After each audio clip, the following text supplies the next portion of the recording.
whatever we are, a minute and a half, 2.5 minutes late. Tardy. We're going to have to get her like a tardy shirt or something. Tardy hat.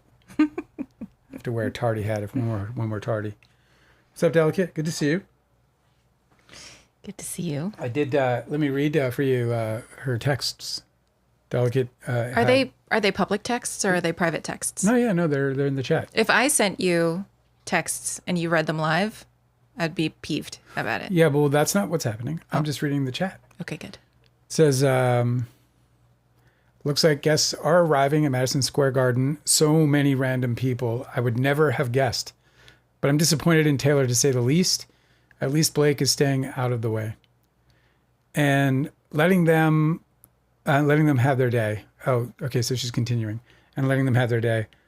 Did see a TMZ post yesterday that they were all spotted in upstate New York. Brian. This is why this shit is fake, dude. Why on earth would TMZ be sending some paparazzi, or like, obviously maybe paparazzis go and do this themselves, but why would they be tailing Blake Lively and Ryan Reynolds to upstate New York, where evidently they're doing something for their daughter? Yeah, I mean, it's like, do you see what I'm saying? Like, they're trying to build a narrative where it's like Blake Lively watch to figure out whether she's going to be at Madison Square Garden at the wedding. But if it's obviously not the fucking wedding. Did you see like it's 1,000 people guest list and who's on it? This is not Taylor Swift is way too sentimental for this to be her wedding. She's not going to have a wedding that is filled with a bunch of people that she's hobnobbing with. Yeah, they're all industry people. Like every executive at Disney is going to be there. Like the 5 starting guards for the New York Knicks. I think she was like, I want a wedding, but I don't know how to make everybody happy. I have to make all my corporate fucking contacts happy. I have to make all these like rich fucks who want to be invited to everything happy. Because if I don't, then they'll be pissed at me or they'll think there's beef or something. This is like the Taylor Swift white party. So she fucking throws herself a Taylor Swift white party. Do you know what I mean? Yeah. Like that's exactly what this is. Her actual wedding. And Travis. With her obviously. actual friends. Like Taylor Swift has friends from fucking high school. Yeah, she does. You know? Yeah, she has neighbors from when she was a kid that she's still. Yes. Apparently, those people if you went believe to her the propaganda. Those people went to her real wedding. Yeah, of course. This is the celebrity wedding that's just going to be like placating all of the contacts. Yeah, you know? This is all. This is the Rolodex wedding. You know what I mean? Yeah, she's shooting something. She's making a music video. I don't think for a fucking second that this is her actual wedding and that Blake Lively is not invited to her actual wedding. I'm pretty sure everything's cool. But regardless, it's like this is not the way that Taylor Swift, that we know her to be, would celebrate her most special romantic day. Come on. I definitely think you're onto something. I will say that I do think that their relationship is damaged.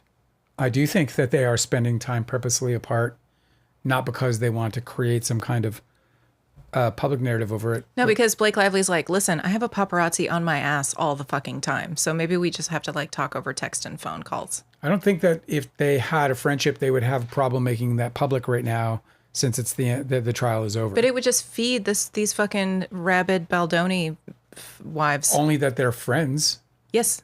Well, they want them to not be friends. So all it would be doing is it would be, because they're the ones rooting for their friendship to have been ended. It seems like a much more likely play that they're like, let's feed them absolutely nothing and then they'll move on. I think that was the early thought, and I leaned with it.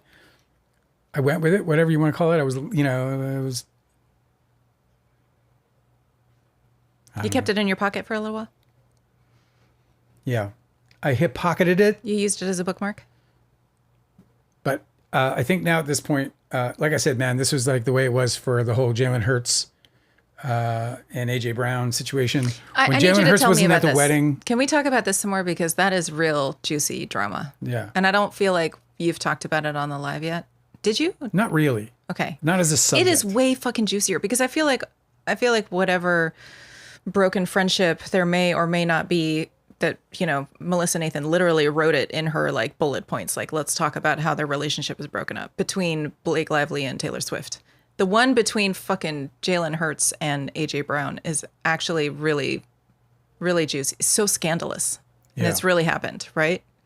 Yeah. So somebody reported that, I don't know if I want to tell the story, because it's just kind of nasty, you know. It's just like a nasty story, and I'll probably get it wrong, but I will say this, man. Apparently, it's over like a woman and like some weird shit. It should be said that Jalen Hurts is like, he's an actual feminist. He is. He is actually like super Zen-minded guy. Yes. He seems like extremely mature, like unflappable individual. Correct. And he Super Bowl champion. And I said feminist because he puts two-time Super Bowl his appearances. entire management team is all women. He puts women in the leadership roles of everything that manages him as a brand. Yeah, it's fucking dope. He's dope. Anyway, but he doesn't like flaunt it, right? I only know this because somebody wrote about it in a magazine. Yeah. But it's not like he doesn't say it like it's not something that we're inundated with in any way. He had a career for several years before I even heard about it. I learned about it from you.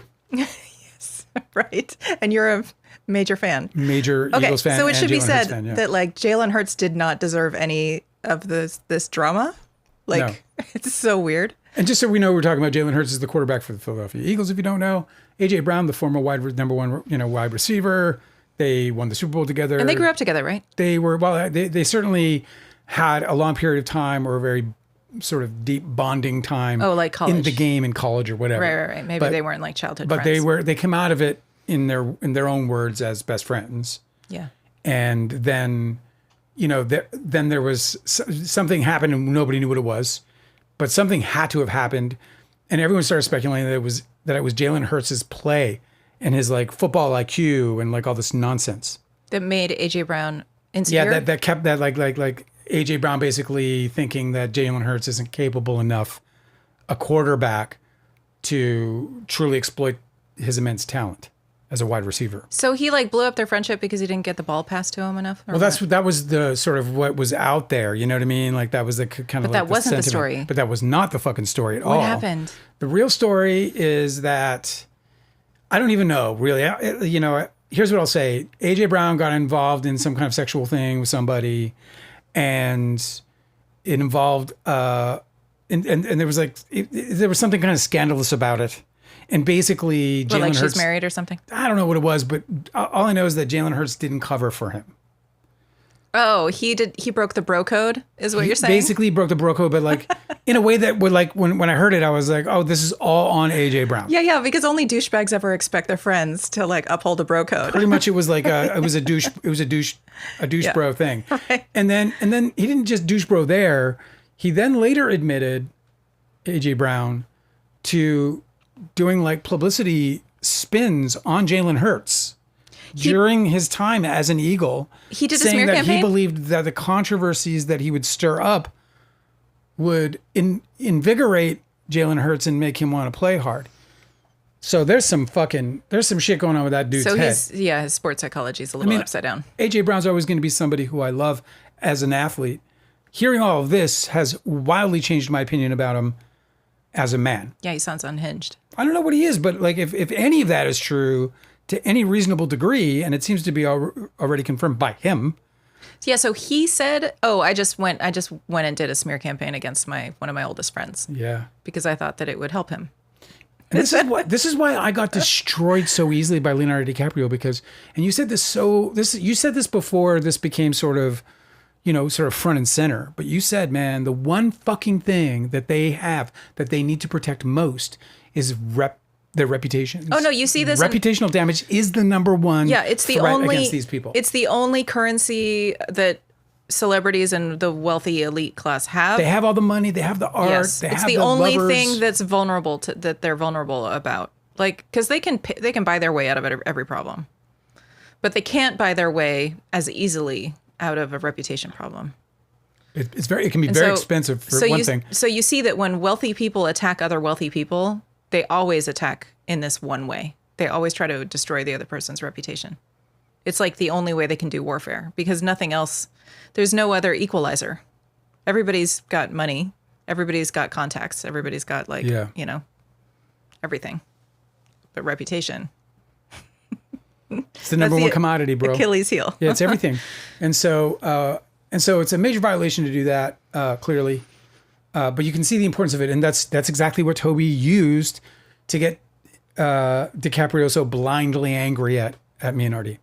Was because he made Leo think the ridiculous thought that RD and I had plotted or That thought you were in any trying way, to damage his reputation. yeah, publicly, Yeah. damage his reputation, or that we had plans to do it as a point of retaliation if Leonardo DiCaprio didn't go along with the movie.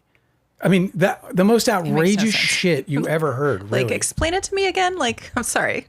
Just use simple language. I'm not getting this. It How really- is it? It's an indictment on their intelligence. How is this a controversy? It is. It's an indictment on their ability to decipher common sense. Yeah.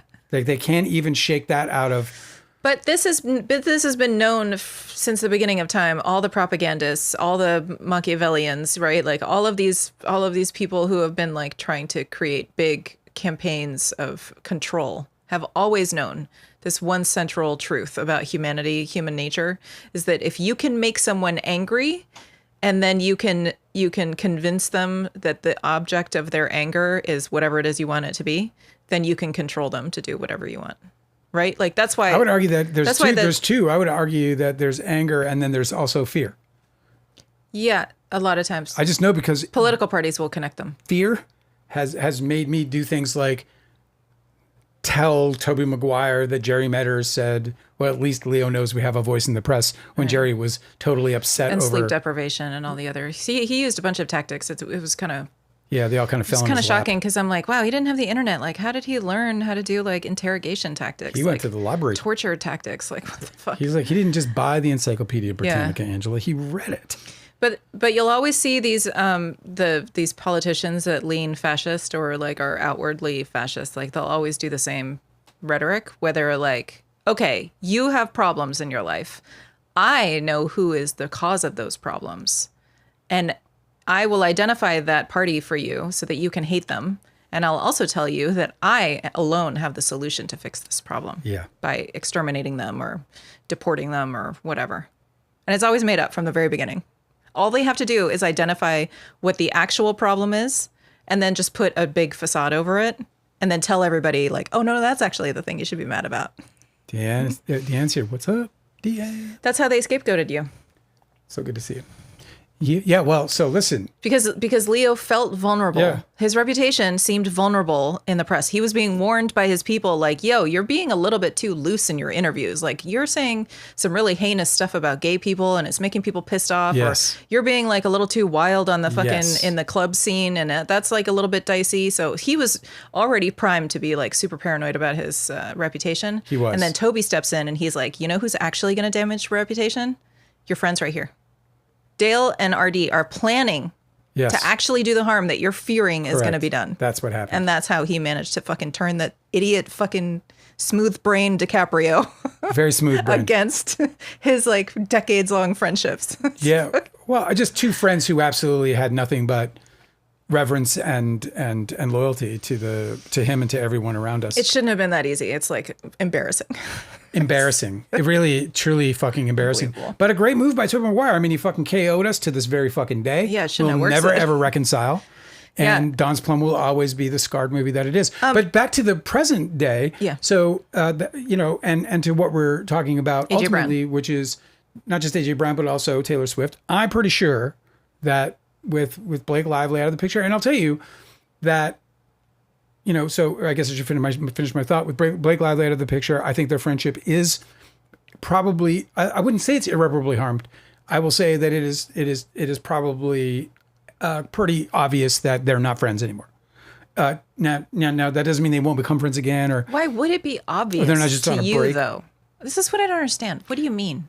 Why would you be privy to any of this information about their friendship? Well, it's not about me having access. It's about the display. I mean, clearly, obviously, what we're talking about is that, they're not at the wedding, and you're not gonna the godmother. It's like a show wedding. You're the godmother of this woman's children, and you're not having her at the fucking even more so. It's a show wedding. Like I said, what the power move for them right now, if they have a friendship, is to put the friendship on display right now. I know. And to be canceled, and then the song will be hers, and we'll know everything, and everything that aligns. What I don't understand she didn't do that. Why don't you just assume that it was a discussion that they had where they both decided together what would be the best way to navigate this? Hey man, I could probably write 20 awesome scenes just with the conversations I've already had between them in my head.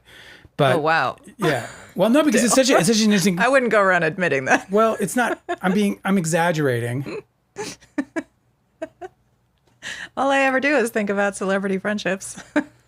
No, but well, it's so funny, and it's okay to tease me, but like I actually do that, but I don't do it just for celebrities. I just do it for stories that intrigue me, this is true. I know and this tension about and you. anger and whatever else. This is the thing about your head is like you're so creative, it just never turns off. Well, I just like to dialogue people in my head because I find it very entertaining, and I like to test my ideas against my actual impressions of the people that I'm doing it for in my head. This is why, like, I'll be in the house, you'll be in the house, and I'll be like, Dale. And you'll be like doing this in your head. I'll be like, Dale. Wow, right. Sorry, I was in a scene in a movie in my own head. Yeah, it happens all the time. It's super fun. It's a great place to live. I wish you could all be there with me. Goodbye. We just got here. Hello, our archival raccoon. I can't speak all of a sudden. Everything's falling. My lips are falling apart.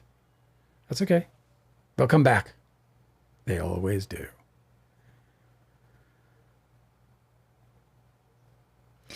Archival Raccoon said, OMG, I can't believe NBC News has live updates on the wedding. Let me tell you that they love this kind of shit because this weekend there is a bunch of really bad news. They don't want to report on it. Oh my God, dude. They love this shit. They love this shit. Oh my God. They're like, can we just talk about celebrities so that we don't have to talk about the Tibetan man who self-immolated in front of the United Nations building in New York City? Or maybe the mall shooting that happened in like, what was it, Michigan or something? Yeah, somewhere. It's just like this weekend, in fact, right now, is every 2 years, Mars will conjoin Uranus. And it is a very volatile aspect in astrology. But the last time. Extremely volatile. But the last time was in 1947.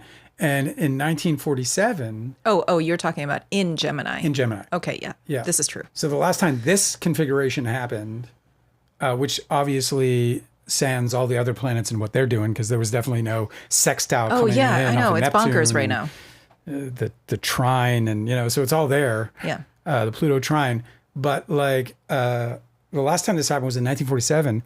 And I just looked this up today, as a matter of fact. And some of the most wildest shit, like this was the 1947 was the year, August of 1947, which is when it was in August when the planets conjoined.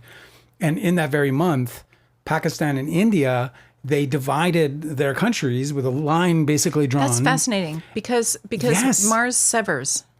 So they literally severed, and it was the biggest migration moment in human history because when it happened, people had to choose their side. They were either Pakistani or they were Indian, and they acted as such, and they created that moment.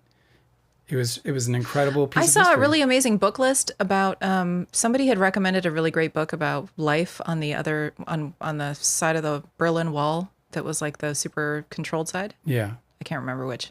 And it just occurred to me, this happened when I was a baby or a small child or something when the Berlin Wall fell. Whatever. Yeah, it was the 80s. It was like whatever. I remember it. Yeah. Why the fuck aren't we ever... If it was like such a monumental event, we are never talking about it anymore. Isn't that the strangest thing? What? Nobody ever talks about it? The Berlin Wall? Yeah. They have documentaries probably playing on, sort of loops in Germany and in the United States. It just seems like it's like completely memory hold. It was It's like not the something we biggest talk about thing anymore, no. ever. Like it resonated. I mean, not resonated is not the right word. I was aware of how impacted. Yes, it had. I was aware of the big deal it was when I was a child, and like my parents aren't like super political or anything.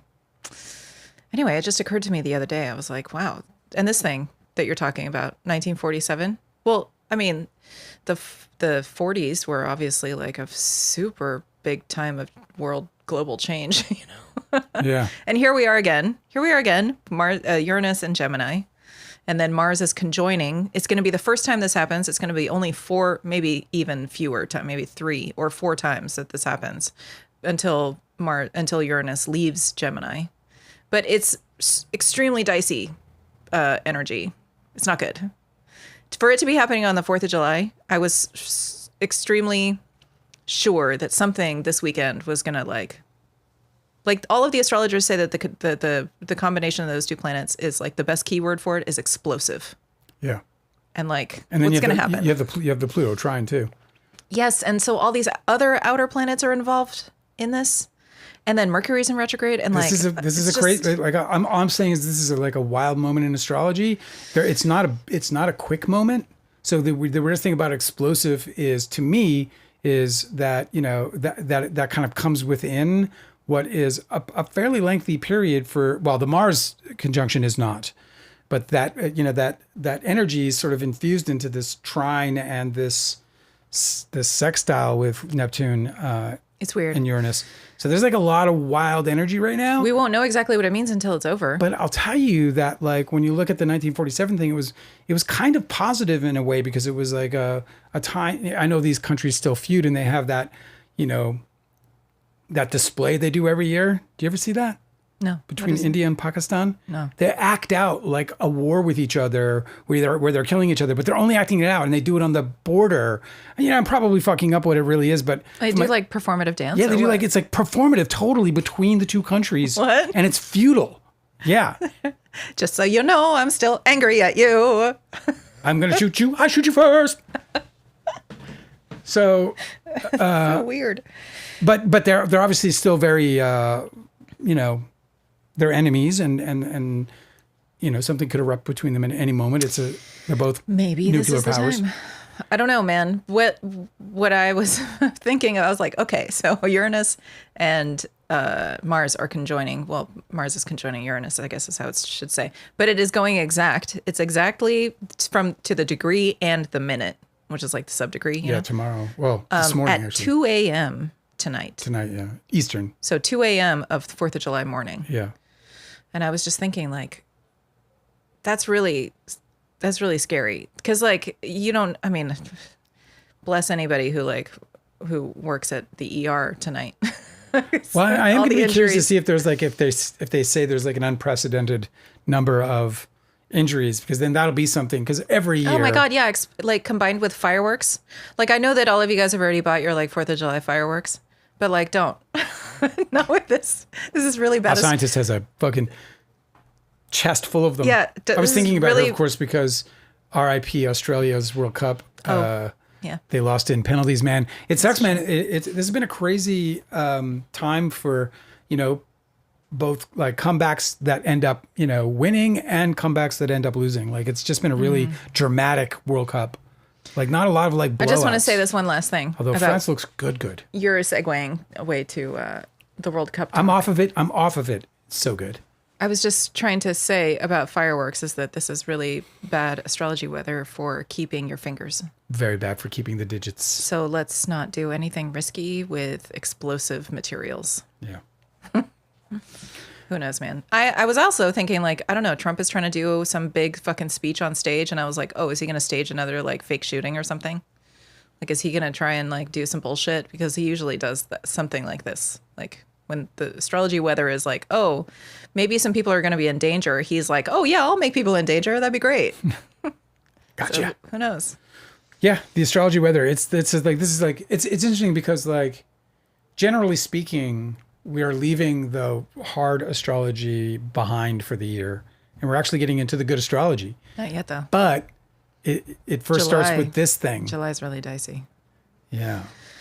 We're going to talk more about next week. I want to talk more about what the astrologers have been following, predicting this very special configuration. I want to learn more about the stats of like how often this happens or what it could possibly mean a little bit more for next week. But the weekend of the 18th through like the 22nd, I think, the outer planets and Jupiter are making this really unique aspect pattern that's like shaped like a basket. Yeah. It's called the basket. Well, the guy who popularized this, like who was like a really great mundane astrologer, Andre Barbault, was talking about this for like, decades. And he says that it's an extremely potent turning point. And like beneficial one, right? Yeah, well, he says, I actually saved this. So anyway, they started calling it Barbault's basket. Barbault's basket. That's so cool. What an honor. Yeah. Astrology is so cool. This is really cute. Patrick Watson, astrologer. He's a really great astrologer to follow on social media. He says, it's not always clear that you're living in historic times when you're in them. So don't put all your eggs in Barbolt's basket. Oh, I see what you did there. You don't want to become a Barbolt basket case. Okay, one more. Who knows? Maybe we're all going to go to hell in Barbolt's handbasket. Oh, shit. And then this other astrologer said, Chell Hedges said, Barbolt's basket is definitely not a tisket or a tasket. Oh my God, it's so stupid. Stop, you guys. I know. I'm running out of bad reactions. Okay. I saved this, so I'm going to talk about it now, but we're going to talk about it next week. Here, what's up? Money grab. I don't know what they're talking about, though. Oh, the wedding? Maybe. What is a cradle configuration? The cradle is a 4-planet aspect pattern formed when 2 planets are in opposition, 2 other planets are in sextile to each other. Each of the sextile planets form a trine aspect to one side of the opposition and a sextile to the other. This configuration combines tension of the oppositions with ease, the sextiles and the trines, producing an energy of protection and supported growth. And so that's so smart. Like people are saying it's positive. The amount of smart astrology and all that is just so cool. Yeah. It is a very rare configuration, and it's happening from the 18th to the 22nd this July. What are you guys going to do? So I'm going to talk about it more next week. That's on the forecast. Cool. So, they're not friends, Angela. Shut up. I don't care about So I was driving people. to... Someone scored. The TV's on in the other room for the dog. we left the World Cup on, and I can hear the guy going, "Goal!" It's Argentina game. Yeah. It just broke. I know. It's happening to me too. Maybe we have a carbon monoxide leak. Nikki Glazer is baffling too, says Delicate. She talked shit about Taylor in 2016 to the point that she called her out during her rep tour. So Taylor called her out. She did work with Travis and trying to get back on Taylor's good side. That's interesting. M. Serrata said after seeing herself on the intro to the Reputation tour, Nikki sent Taylor an apology, and Taylor apparently accepted it. Nikki has talked nothing but praise for her since. She went to many Eras shows. I'm not going to believe the Blake Taylor until more stuff comes out. Yeah, that's fair. I mean, I think I'm convinced. I would love to. I will welcome. You're convinced with nothing. I'm so disappointed in you because you're usually so much more discerning than this. You're like, man. I'm just not. I just don't think that they've patched up their relationship. Like, what would you even know about it? Like, are you reading their texts? Like, you don't know. Well, we don't know anything. I think that's fairly obvious. I mean, you're just kind of pointing out the obvious. That's not what we're doing. We're not here. I'm not here talking about. I'm not here as a representation of Taylor Swift. I'm here saying that the writing that appears to be on the wall is that me and Blake ain't what we used to be. And, I'm not, I know nothing more than what I can see. And what I can see is that Blake is not at her biggest, publicized moment of her wedding. And so I think that's a big deal. Oh, thanks for this flow state. We got some jewels from sweet. From Concerned Citizen. Yeah. I'm not sure what those are yet, but I like them. They look cool. I imagine it works like TikTok or something. Is that just like... I have no idea. We should find out. Thank you very much. That's very kind of you. I wanted to talk about... so America's 250th anniversary. It's the best time ever. Which is just like so many places to sit. Every time they talk about like, oh, America's another momentous year or something like that, I'm like, God, this is a young ass fucking country. Like, I can't believe it. 250. Like, I feel like that's like my grandparents' age. It's so funny you said that because that's where I was going. I was in the car going to wherever, and I was listening to NPR. I do that sometimes. I've been doing that since I was in my early 30s, maybe. NPR is a propaganda outfit now. It changed. Okay. You can't trust it anymore. Okay, so somebody was reporting from NPR who's a propagandist and we should not trust him. He said that he was there at 250. He said he was at the main stage with the band and there were 15 people with him. I think that there's a lot of really important context about how absolutely fucking biffed this was. So Americans... Smithsonian. So he went back in time. He went to the bicentennial.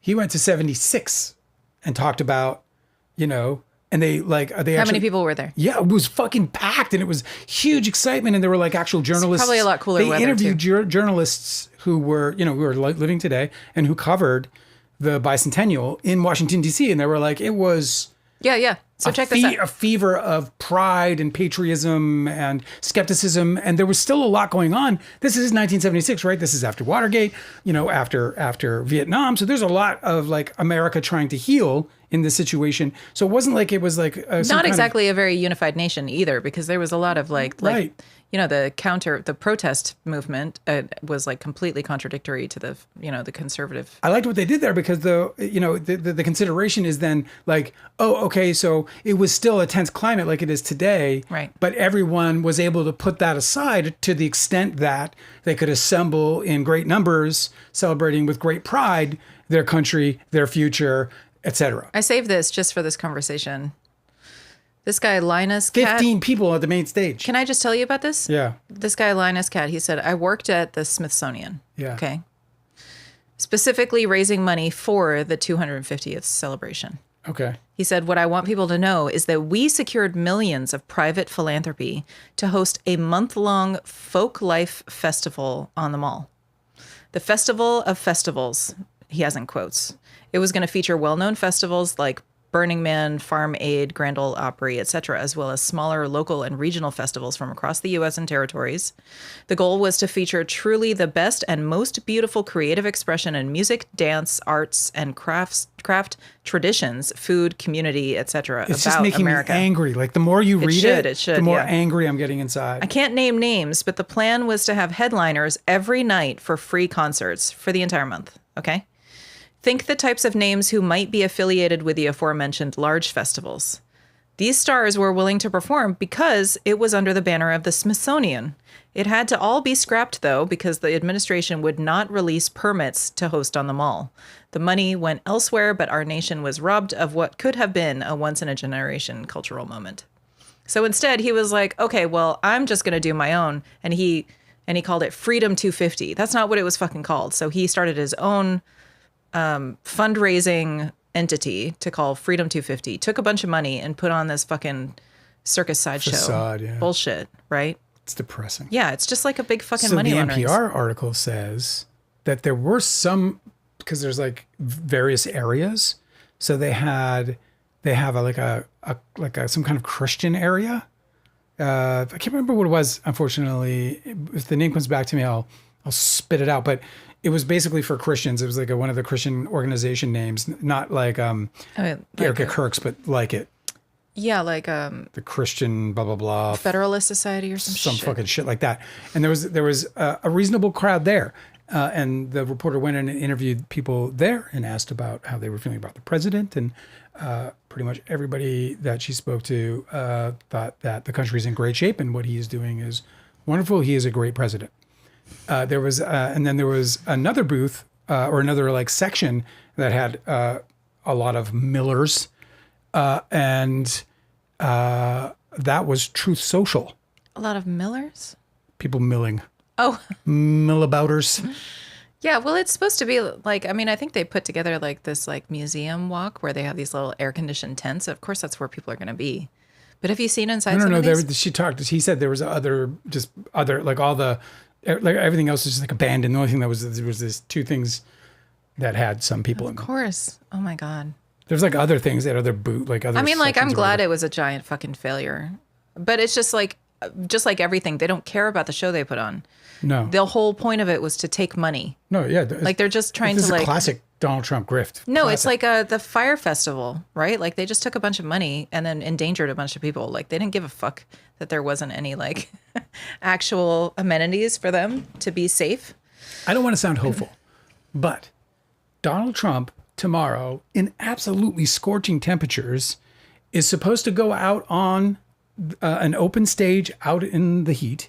Oh, they're going to And dress him in a give- firefighter's cooling vest, and 100%. Give his Because they want to make him look real strong. So what they're going to have is a whole bunch of You're fucking just- people that are like stooges that have to like stand in the heat behind him, and they're going to be passing out, and they'll be like, "See, look, by comparison, Trump is as strong as an ox. He can stand out in the heat, no problem." He's going to be like wearing. I mean, he's already fat as fuck, so it's like you won't even be able to tell that there's going to be like like ice packets all down his chest. You know? I got to get one of those, by the way. took away all my dreams. But you know, he could get a heat stroke just like anybody else. It's not like he's the picture of health, you know. We can be hopeful. I wanted to talk about We sound insane. we sound tired. I just want what I wanted was some fucking consequences for these people. And since we don't get any consequences and we don't get any fucking justice system that's actually operational, then I want, you know, vengeance. Yeah. A little. Like I'm only normal. You I'm are only human, you normal. know? I couldn't agree with you more. I don't think you're doing anything wrong. I want to tell everybody that the Ken Burns documentary about the Revolutionary War Yeah. is for free on PBS and for like a week. Until the 13th I think so. of weeks. If you can get through it, because it's like 1,000,000 hours. It's 6 episodes that are 2 hours each. Yeah, So 12 hours. It's a lot, but it's Ken Burns. I know. Well, so they did an interview You will with... learn so much about America that you didn't know. I definitely want to watch it. I do too. But I saved this little nugget from an interview with Ken Burns, Deadline at the entertainment magazine. What is it? It's a trade magazine. I don't know what you Variety? No, Deadline. It's a The Hollywood Hollywood Reporter? Deadline. Oh, yeah, that's an online magazine. Yeah. Okay, cool. So they interviewed Ken Burns about how PBS is making his documentary free for a little while, and they're talking to him about the momentous occasion of the 250th anniversary of the United States of America. Okay. Yeah. And so Deadline asked, well, how will you be marking America's 250th on the 4th of July? And I've saved this because Ken Burns is like a complete fucking honey badger. He does not give a fuck. He only has one mode, and it is respect history, and that's it, regardless of the situation. Check this out. Ken Burns says, the way that I always celebrate 4th of July, he says, which is at the cottage at the lake with my children and my grandchildren. They have a cottage by the lake. Of course, rich people love to have a It's cottage like a at the lake. fucking what is this? Norman Rockwell? Yeah. That guy? With my children and my grandchildren, and I make them listen to me reading the Declaration of Independence before they get to eat. Do you know how many people in his family are tired of him? Every fucking year. Do you know how many people are just tired of this? And he knows that he is preventing them from having, and he goes on to say, it's the main meal of the day with the hot dogs and hamburgers and the ribs or whatever the meal is for the day. But I make them listen to me read the entire Declaration of Independence before they get to eat, is the way he phrased it. And I was like, you're starving your children. Before they get to they're eat. hostages. You're holding them captive, and you're fine with that. And they heard it last year, too, and the year before that. It's like they know what the fucking document is. But no, Ken Burns has to have his way. Isn't that crazy? It's funny. I mean, it's, you know, it's, I just checked because I wasn't sure. I didn't think it was that long of a document. It's not that long. It's like, it's, you know, It doesn't matter. 3 Can you pages. believe it? It's hilarious. It's like how, what is his name from Oingo Boingo? What's the guy's name? Oingo Boingo. Yeah. What's his name? I don't know the names of anybody from Oingo Boingo. Yeah, I only know Oingo Boingo because you can't forget Oingo Boingo. I don't know why his name is escaping me right now. It's like a universal sound. It's fucking super famous Danny Elfman. Danny Elfman. Every year for his birthday. His Coachella was one of the best things I ever saw in my Yeah, life. of course. Yeah, he's a great artist. I only watched it on TV. He's an extremely problematic person, evidently, but Is that true? yes. But listen, every Aren't year, they all? every year on his birthday, he subjects his entire family to a ritual stabbing of the cake. So he gets a cake that has like it's like red velvet or something like that. And then he'll take like an actual fucking like chef's knife, like super dangerous. Spectre crazy. Yeah, he's nuts. And like they always have these he'll put it on social media, so he's got his like total normal family around him, like kids and everything, and all the parents have to like shelter the kids from like the scary knife man. Uncle Danny's gonna kill the cake now. Yes. And he does it every year. He says that it's like he's attacking his, you know, it's like some sort of mortality ritual where he's like defeated death for one more year or something, like some fucking super eccentric shit. But it's like these these families that are just being held captive by their like extremely famous, successful patriarchs, you know? It's like such a type. I just feel sorry for them. That's really funny. Anything in the chat happening? Yeah. What's going on, guys? Delegate said, Sarah Nathan is really bold to be writing about Taylor's wedding. I don't know anything about this woman. Who is she? What does she do?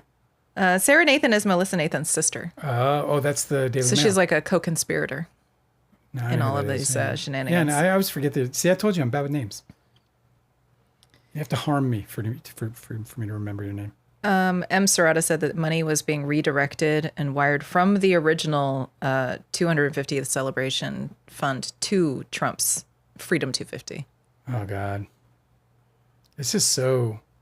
What a weird time. He's just openly, like, out in the open, looting this government. Yeah, and it's like a bunch of these corporations had tents, too. Like, M. Serrata said that SpaceX had a booth. Like, what are we doing? Yeah, that's right. SpaceX. So it's basically like a job fair or something for all of these the worst corporations that are like the most like corrupt, and like in the pocket of the U.S. government, or yeah. vice I mean, versa. you know, it's the oligarch, man. Listen, the oligarchy owns everything now. They've been scooping up all the media, obviously, and then and creating these basically monopolies of media companies, and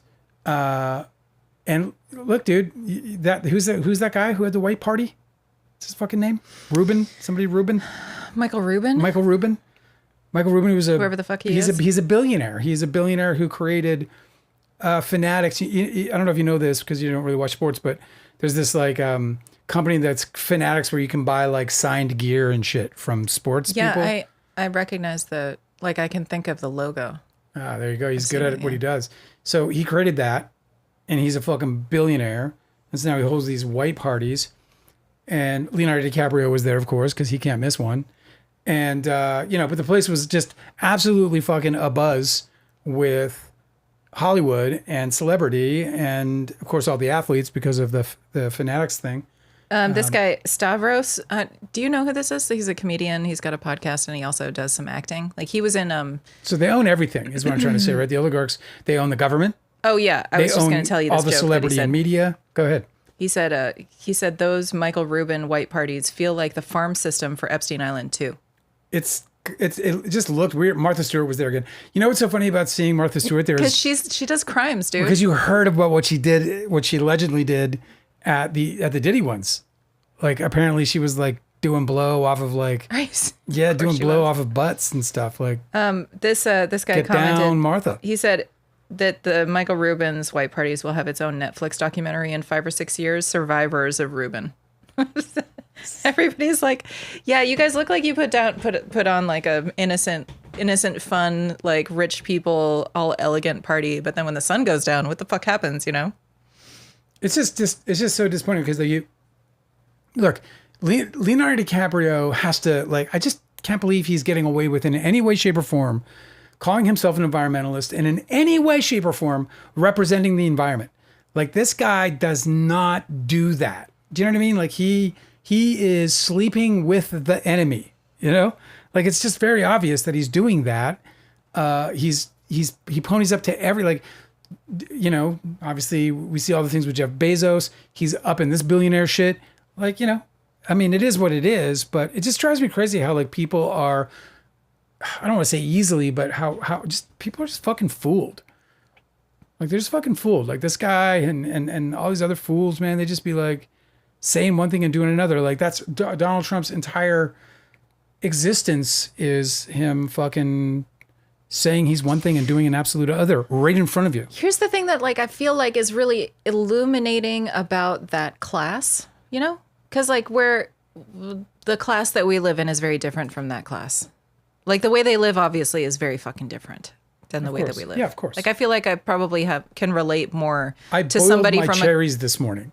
You what? I boiled my cherries this morning. For your oatmeal that you made yourself. Yes. Yeah. Which is a delicious... It's fantastic. Way to enjoy and flavor your oatmeal. It is. Okay. Yeah. I feel like I have more in common with like a foreigner from a completely different hemisphere, has never spoken English. I feel like I have more in common with them than I have with American super wealthy people. For sure.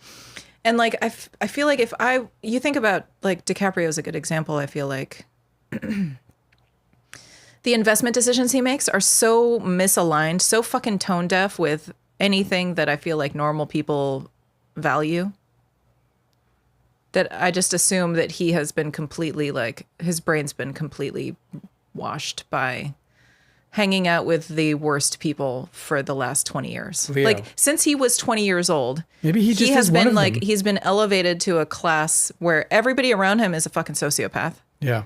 Who like all of them have servants. You know what I mean? They do. They all have multiple homes and nothing. They call them staff. There are no barriers for them, like legal barriers, like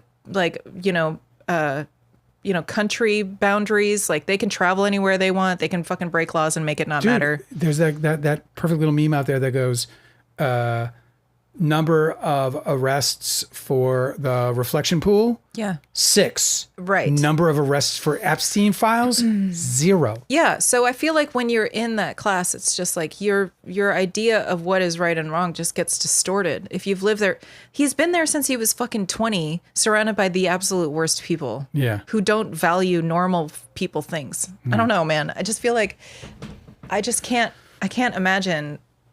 Yeah, hanging out with with Jared Kushner and fucking Ivanka Trump is normal for him.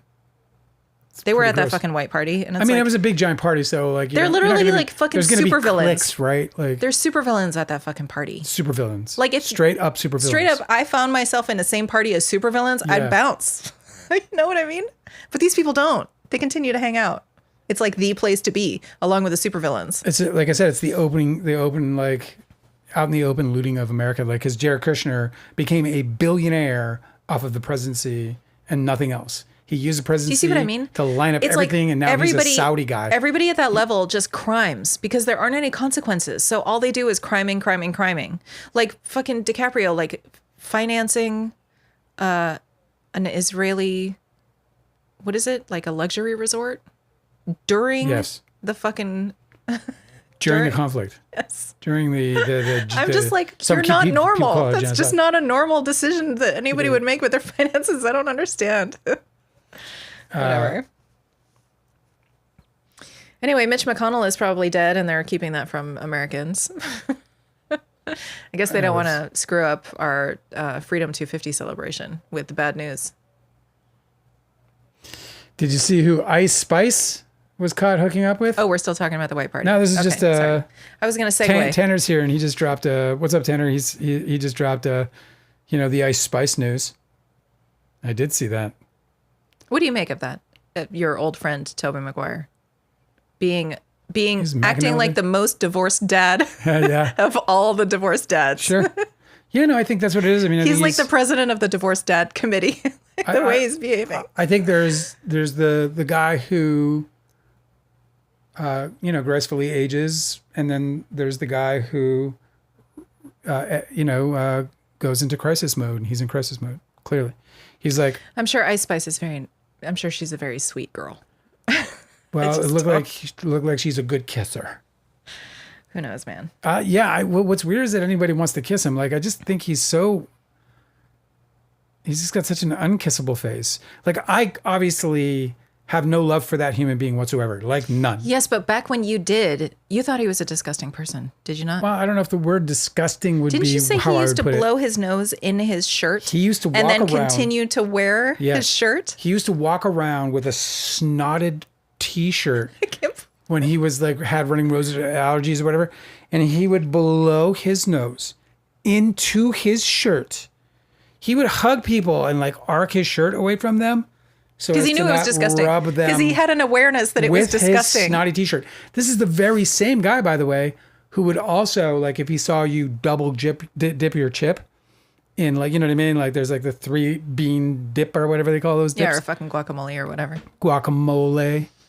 And, you take a bite and then you go back and you get some more. Mm-hmm. He's like fucking, whoa, whoa, whoa, whoa, whoa, whoa. Oh, so he's a germaphobe when it comes to this. He's a germaphobe, but he blows his nose into his teeth. Well, he did back then. This is interesting because this is like typical. Now he probably has somebody that holds his fucking handkerchiefs that he blows into.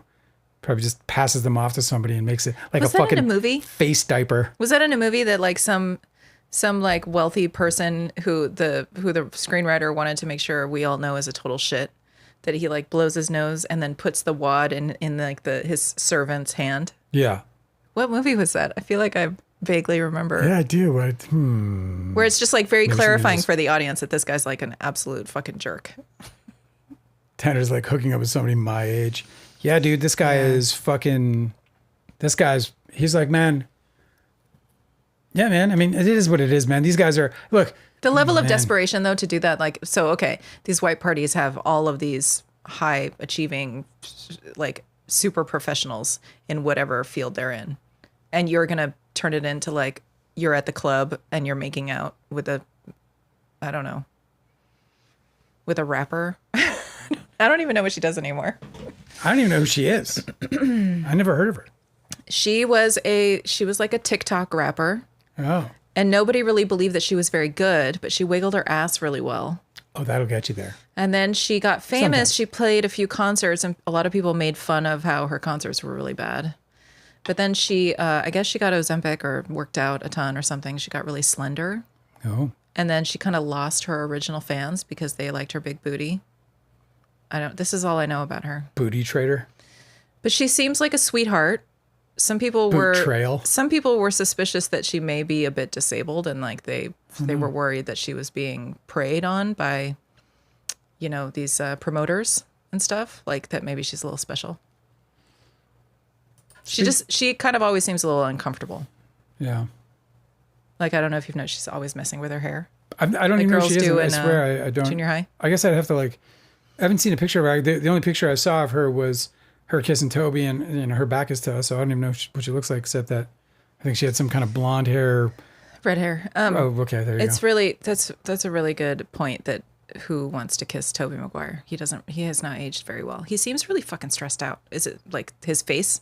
The way that he like carries himself in public? And I know obviously the way that we see him is him being confronted by paparazzi. So of course everybody would be of sexy. Some women really, really like short legs, like really short legs. And so I think for those women, maybe Tobey Maguire appeals to them. And like that, middle tone kind of annoying. The nasal voice. And nasally. I think that some women think that's like, gets their motor running. Huh? Whoa, whoa. He does that. Whoa, whoa, whoa. He used to anyway. Weird. Tobey Maguire, it's man. It's a super strange situation, and I feel like Ice Spice deserves better. It's just so weird because because nobody talks about De Niro and Pacino. We do, but they're like, they're just as bad. I mean, they have like, I think, what was it? I think Pacino's girlfriend is 50 some odd years his junior.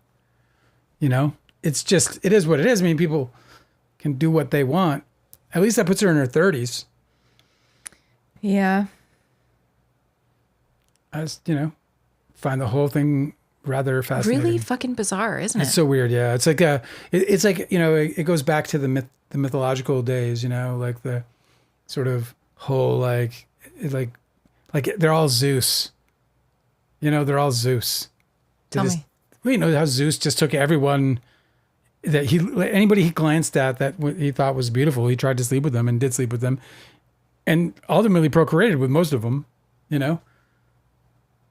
Yes, but it's interesting that you say that because certainly all of these celebrity rich men, right? They would want to be Zeus, but it's the greatest hubris to try and behave that way, because you can't. You're immortal. You're amortal. I mean, not immortal. Yes. They're just mortals, so they can't behave like Zeus. Like, they can't get away with what Zeus did. No. Because he would just be like, oh shit, my wife is coming, and turn into a swan and zip out of there. Yeah. Yeah, he can't do that. When he turned that one, and I think she was into the cow. Yes. She turned one of his clandestine affairs into a cow. Yeah, a beautiful cow. A beautiful cow. Yeah, and then Hera said, "I'll be taking that as a gift from you." It's pretty crazy story, that one. Archival You gotta Raccoon, check it out. Archival Raccoon says, honestly, kind of disappointed with the lack of live updates from the news. I guess this is about the Taylor Swift wedding. Yeah, where's the live updates? Dude, I need the play-by-play. Listen, man. It's what I think she's doing. What I think they're playing the game that they have to play. Do you know what I mean? They're like, okay, this will be the event. They probably have, a certain amount of controlled paparazzi, and it's going to be a thing. Tanner said that I think Ice Spice is more of a yacht girl now. That she just hangs out at these parties. She just gets invited along. She just got Good on for her. She leveled up, I guess. She got on the +1. She got on the +1, yeah. That's how I got in. That's a really tough racket, man. I think I've seen some people who talk about their experience like anonymously online for being yacht girls, and they're just like, yeah, I mean, like you have to be okay with being exploited and like kind of treated like shit, like you're just a fucking ornament, and they don't really care about you, and then like you basically have to have your girlfriends with you because then you can have fun. Yeah. Taylor Swift and Travis Kelce. So this is TMZ. First story is Taylor Swift. Second story is Taylor Swift. Third story, this is like in a row, Taylor Swift. Fifth story, Taylor Swift. The next one, that would be the sixth, is Taylor Swift. Seventh, Taylor Swift. Eighth, Taylor and Travis. And then Mike Vabrel and wife Jen, no smiles on the way to Taylor's wedding. Another Taylor Swift article. So I didn't know it wasn't. It started out not Taylor, and it became Taylor. In case you weren't sure that there's a Taylor Swift wedding. Gigi Hadid and Bradley Cooper en route to Taylor and Travis's wedding celebration. You people are weird. Taylor Swift and Travis Kelce wedding. Literally, it's just, that's all it is. Oh, wait. Houston man arrested after filming water gun attacks on homeless people. Well, that's good. This I put on the fucking headline, by the way. So Trump's about to do another round of pardoning people, and apparently Diddy's high on the list. He's not going to make it to the white party, though. No, it's over. He must be so pissed. He must be so pissed. He's like, at least my hair's white. This is the last story that I brought for you, actually. I didn't really, not a whole lot. It's been going on when, before you when we don't go want to to talk it, about Taylor Swift. Leonardo DiCaprio and Christian Bale are in for Heat 2. So this is the weirdest thing, because like I thought that was already a done deal. Remember we talked about it? Yes. Guess they were just testing the waters to see if anyone was going to be okay with it. I don't know what the fuck. Sometimes I wonder if these guys like try to manipulate their way in to roles by, using the media. Yeah, certainly. If they can make a big announcement, then they're going to do that, right? Because studios have to pay for this somehow. It's only 6 hours old, and there's only 264 votes. About Heat 2? About Leonardo DiCaprio and Christian Bale in for Heat 2, yeah. I just feel like it's going to be a fucking giant disappointment because it's never going to live up to the first one. Christian Bale is playing the character played by Al Pacino in the first. What? And Leonardo DiCaprio is playing the character played by Val Kilmer. What? Yep. Leonardo DiCaprio, Bale will play Vincent Hanna, originally portrayed by Al Pacino, while DiCaprio will play Chris, stupid name, Shirless. It's not even that. Maybe it could be that. Yeah, Shirless. Okay. Shaharless, originally portrayed by the late Val Kilmer. Did you hear about that guy who came out on Val Kilmer and just trashed him? Just call him a trash human being. Yeah, Worst well, we heard experience this of his while life. Val Kilmer was alive. Yeah. I don't know what point there is to saying all this when Val Kilmer is passed. I don't know the context of the conversation that he had with somebody, because usually these things come up in not his intent, but his reaction to something. Yeah. You know what I mean? So I'm sure it wasn't like, hey, this is my chance to beat up on the dead guy. That is so true that I actually have, I've worried about you getting like accidentally speaking some sort of like negative soundbite or something when somebody asks you something in an interview. And I'm just kidding. And you're just kidding, right? So or I'm like, being like, you have to have like, control. You have to always be wary. of them clipping out the thing that you didn't actually want to say and making that the feature. I'm nervous about this this podcast in Australia. Yeah, of course you are. You're always fucking I nervous just want it about to be them. successful. Because like, we have nothing on the internet right now.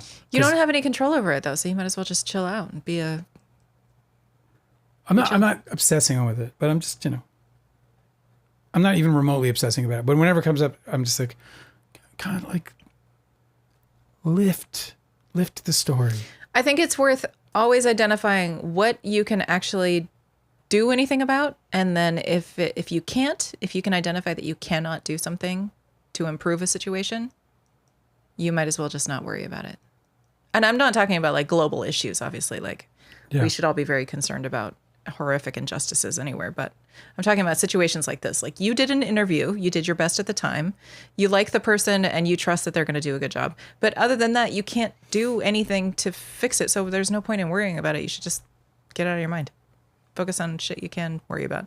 The amount of like real estate it takes up, like the bandwidth that it consumes in your head to like worry about something that you literally can't do anything about.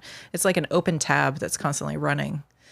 And you ought to just, reclaim your energy by not worrying about it anymore.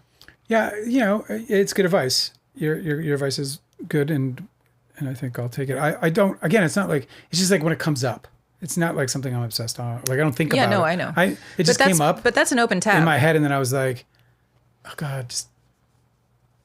Look, every time I do an interview, I'm nervous about it because, like, it could just be a terrible interview. I know I've had a couple. The reason of them. why is because you've been burned in the past, but and I've also fucking blown a couple. You still can't do anything about it. There's this one podcast I did; they didn't even air it. It was so bad. I don't know what happened to me. I broke. Oh, there was one that I remember you did, and you were drunk. This is when we were still drinking. We don't drink anymore. We don't drink anymore. But there was one where you're like, I was buzzing pretty. And you good. were having a great time. And they were probably like, this guy's a mess. No. They loved it. They had a good time. You could tell. Was that the one that they didn't air? No, that one aired. That one was a cool one because that one, they started out, like I was basically invited. I was kind of just getting, like I was getting, what do you call it? Lured into, whatever, the Wolf's Den. Like these guys were not fans of me or my story at all. Like they were more or less like, they're going to have this fucking idiot who's fucking dick trying to fuck dick over my DiCaprio. Yeah, right. Like, it was just all this nonsense. So whatever, I went and I did this interview, but I had a great time. And I loosened up with about 3 or 4 beers before I went on the interview. You did have a great time. I did. I had a great time in that interview. I remember that interview well. I absolutely had a great time. We had a ball, actually. We were laughing throughout it. It was natural. I remember being like, oh, he's probably a little too tipsy. And I listened to it when it came out, and I it was fine? It was fine. It was fine. Good. I mean, you could definitely tell that I had it. I tipped a couple back, but hey, what Anderson Cooper does it every year. You got to live a little. So, but what was cool in that interview is one of the guys basically admitted it. He goes like, oh shit, dude. He said, this has been a great fucking time. And honestly, like I thought you were kind of a douche and we were just going to be like, thanks, bro, picking you apart. And no, but it was a really fun thing. Cause it was like, it was a really redeeming moment. I don't know how we got onto that one. You heard about all this Jimmy Fallon shit, right? No, what happened? So he had Conor McGregor on the show. Oh, yes, I did hear about that. And everyone's like, the guy... Yeah. The allegations against Conor McGregor are he was found guilty of them. Yes. And liable for them. Right. This is true. So this happened in another country, right? It didn't happen Ireland. Here. Yes. Okay. This is why I don't know all the details. Yeah. But I do remember somebody who... Somebody corrected somebody else who said that Conor McGregor allegedly assaulted a woman. And they were like, no, it's not allegedly. No, it's not. It's not allegedly anymore. Been proven it has in been court. proven. Yeah. So yeah, he should be made to answer for having that kind of guest on his show. So he was first called out by, I think it was, who's the Me Too chick? There's several, unfortunately. One of the main ones. Come on. If there's, name a couple of the top ranking ones. Christina Ricci, I think it was. Okay. She came out saying, fucking, you're gross, dude. You're gross. You had that guy on. Well, Kathy Griffin has come out slamming Jimmy Fallon for it. Jimmy Fallon's such trash. Who booked him though? He didn't book him himself. Like, Well, what the fuck were they thinking? Yeah, but you're still fucking, it's still your show. You can be like, I'm not I gonna know. fucking interview. I'm not saying I'm passing the blame. I'm just saying, convicted- like, why it's so strange that that decision had to go through so many people. Like, sure, the publicist calls and says, well, yeah, I'd like my client Conor McGregor on your show, and they are like, absolutely not. Or somebody says yes, and then the next person's like, no, we can't. You know, like, how the fuck did it actually happen? The interview happened and then get all the way to airing. Yeah. And not a single person on the entire team was like, maybe it's not a good idea. He's a convicted, violent offender. He is.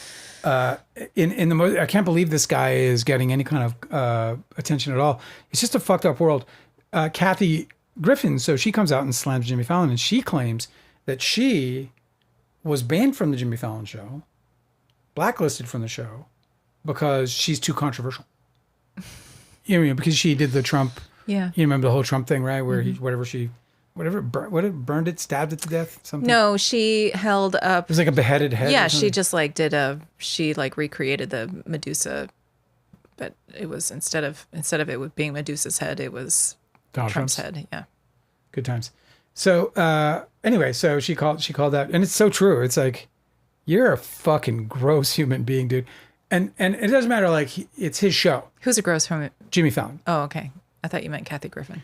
No. She's fine. Whatever. I mean, she's fine. She deserves her career and her fandom, I think. I know it's Not just that, like, it's such a who gives weird a fuck time what I'm that saying like about it? it's such a weird time that everything is so polarizing that I have to be like on Kathy Griffin's side. Like, I don't care about Kathy Griffin. Right. I don't even think she's that interesting, and like for some reason I have to be like defending Kathy Griffin. It's just like weird. I just can't believe that these guys are. Why are we made to do this? I just can't believe these guys are getting away with just like this open. It's just, oh, man, it's just weird. It's a Well, weird he's time. getting a lot of blowback for it, so whatever. Maybe that's the way that he's remained on air, is that he's made himself safe for these people. What is Planeteer again? What is what? Planeteer. You know the company Planeteer? No. Yeah, they're like a big tech giant company. Oh, well, definitely ask me about that. Well, I thought you might know them for knowing that they're bad. I make yarn crafts, man. I don't know shit They're called about any of this stuff. Planeteer. They're like Planeteer. I forget. I think it's Planeteer. Okay. What about him? It's Peter. It's Peter. It's Pete. It's Peter. Peter Thiel? Yeah, it's Pete. It's Peter. Okay, what were you going to say about this? Spain orders a blacklist of Planeteer from public and private companies. It's very highly upvoted. How do you like that? Spain orders blacklist of U.S. tech giant Planeteer from public and private companies. The Spanish government has blacklisted U.S. data analytics giant Planeteer Technologies from public and private state-controlled companies due to growing concerns over the potential misuse of classified national security information. The Spanish government has commenced issuing directives to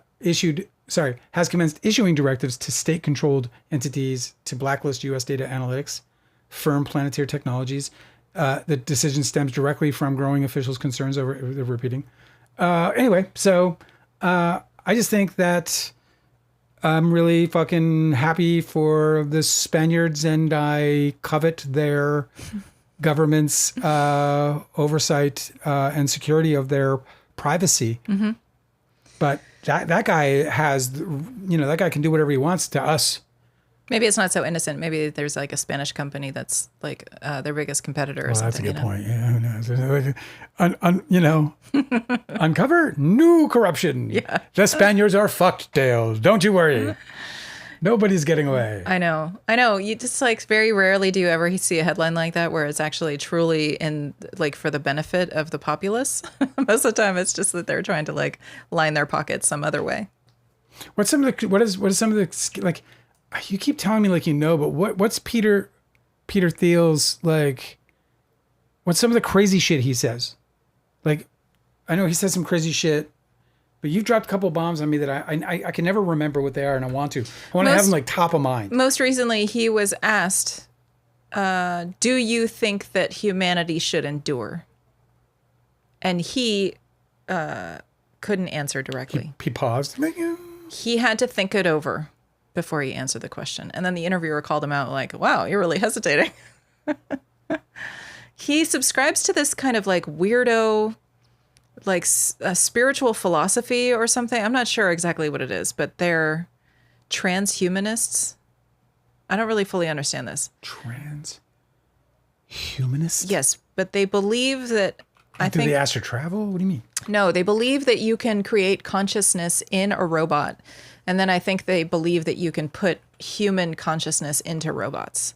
So I think they're trying to benefit from that. I think they're trying to crack immortality. I think one of the reasons why all these like here's the thing is they get together in these like they go to like, you know, whatever fucking wherever they go out into the woods and do all their fucking weirdo rituals or some shit, you know, like the idea is that they get together and they do a bunch of like DMT or something. And they were like, you making up that Taylor Swift was, that it was actually a ritual that she was doing? oh yeah. Did you just make that up? I did. That was very Earlier, I was talking on the couch. I was talking about how what it really is that Taylor Swift said at her wedding that there's a strict phone check policy, so they check everybody's phones at the door. Yeah. And I was like, yeah, of course, because they can't let people come in with their cameras for like the satanic ritual, like obviously. Yeah. Like if they're going to be like carving up babies and stuff, they can't just like let any fucking, you know, paparazzi get a picture. Whatever. I was just joking. Because these are the sort of things that people say about all the celebrities. But when it comes to the level of like these people who like Peter Thiel and Elon Musk are so galaxy brained because I think they fucking gorked their brains on drugs. Like they've taken like extreme psychedelics. And I think that they've come away with a completely distorted view of reality that they believe is reality. And they're trying to make it manifest in like, so I think Peter Thiel was talking about how the reason why he couldn't answer the question directly about whether humanity should endure is because he believes that the future of humanity is not as human forms, but instead as robots or computers or whatever. Transhumans. Yes, that transhumanism means you can you sort of transcend humanity and become this next iteration of. They believe it's like the next level of evolution is that we become computers or something. I got Encyclopedia Britannica's definition. It says transhumanism is a philosophical and scientific movement. It aims to enhance the human condition by using advanced technology. Mm-hmm. Key tools include genetic engineering, artificial intelligence, and cybernetics. Cybernetics, yeah. The goal is to overcome aging, disease, and natural human limits, potentially turning humans into a highly evolved post-human species. Yes. It's so funny because they're like these people are like anti-trans, like, you know what I mean? Like, yeah, like, I know. Like Donald Those Trump's people like, have already done Donald it. Trump's like, but you don't want to do it that way. They're like, not that way. So These are fucked up people. It's just like they were like. It sounds like nuts conspiracy theories, but this is actually what these guys believe because they've fucking zonked their brains so thoroughly that they're trying to build a sci-fi reality, futuristic reality that doesn't exist. Yeah. And should not exist because there's been a ton of like sci-fi media already being made like since the fucking beginning of time where people have been warned. All the mythologies about how you don't do this. Like wasn't there a patrolling automaton in ancient Greek myth? There was like an automaton, like a robot that patrolled the island, remember? I can't remember what his name was. Oh, yeah. So like they've already you mean, like in Greek myth, you mean? Yes, so from the beginning of fucking time there's been these cautionary tales about like how we actually shouldn't as humans align very closely with the technology and the robots and the like they're a threat to it's fucking weird. So anyway, I just feel like he has the resources to be so singularly focused on this one very specific goal, and he doesn't regard actual humanity, like the kind of humanity where people have like actual familial relationships, where they actually do crafts, like deep craftsmanship, or where they actually like take care of small, defenseless animals, or like they enjoy poetry or write poetry. Like he doesn't care about any of those things. All that humanity stuff is like, that's in the past. It's garbage. And so what's going to happen is that these people are going to be so devoted to their singular focus of like transcending humanity and creating this like more evolved like computer race that all the rest of us are going to be fucking enslaved in the process. Because we're going to be so inconvenient, but they still need to have like farms and food and like, you know, have their toilets cleaned and stuff. Like, so their vision of the future, the reason why he's such a fucking supervillain is because the only way that they have solved the problem in their minds of what do we do with all of the population is to subjugate them. Yeah. That's the only solution they've come up with. There's been a lot of really great articles written by people who investigate these bunker building companies. Nadine's here. Yeah. Oh, hey, Nadine. What's up? You know the billionaire bunker trend? Billionaires are building bunkers. Oh, no, they're like massive, like crazy. There was a guy who like went. It's just so funny to me because I'm like, you realize you're going to be like living alone in a bunker. I know. Like, I don't know what you think. I don't know. They must have such a good time. Like, their lives must be. I'm telling you, these people, they're not very smart. They're just very fucking rich. They don't really think things through. It's like fucking weird. But anyway, so this guy went and he asked all of the people who are building these bunkers, because he can't talk to the actual billionaires, right? They're not going to fucking talk. Right. But he talked to the people who are doing this. They're the service providers of the people, you know, they want to build a bunker, you hire this company. So he went and talked to the companies, okay? Yeah. Are you with me? I am. And he asked the guy, he was like, okay, so what are the big problems that these people are trying to solve? Like, obviously, they want to build a bunker, so they think the world's going to end or something or whatever. But like, what are the niche problems that you have to help them navigate that are very complex? And the guy said, he was like, they actually don't know how to make their servants continue to be servile after the end of the world. Because obviously, we're all just like scrambling for resources. So why would the servants that they have in their bunker? Because these rich people do need servants, right? They're never going to not have servants. Right. That's why there's this big push for like humanoid robots, because they want servants that aren't actual humans. They're trying to like get that technology done fast enough so that they can use them in their bunkers. But in the meantime, they're like, how do I get like my private chef servant to like not stab me with the knives and like take over my bunker and live in my bunker? Well, you got to play Fallout. Like you got. No. I know. I wish you would like. You would love it so much. It's such a great experience because it's this whole like post-apocalyptic, post-nuclear, you know. But this guy's, let me just finish this. I just want to finish the story because it's so bonkers.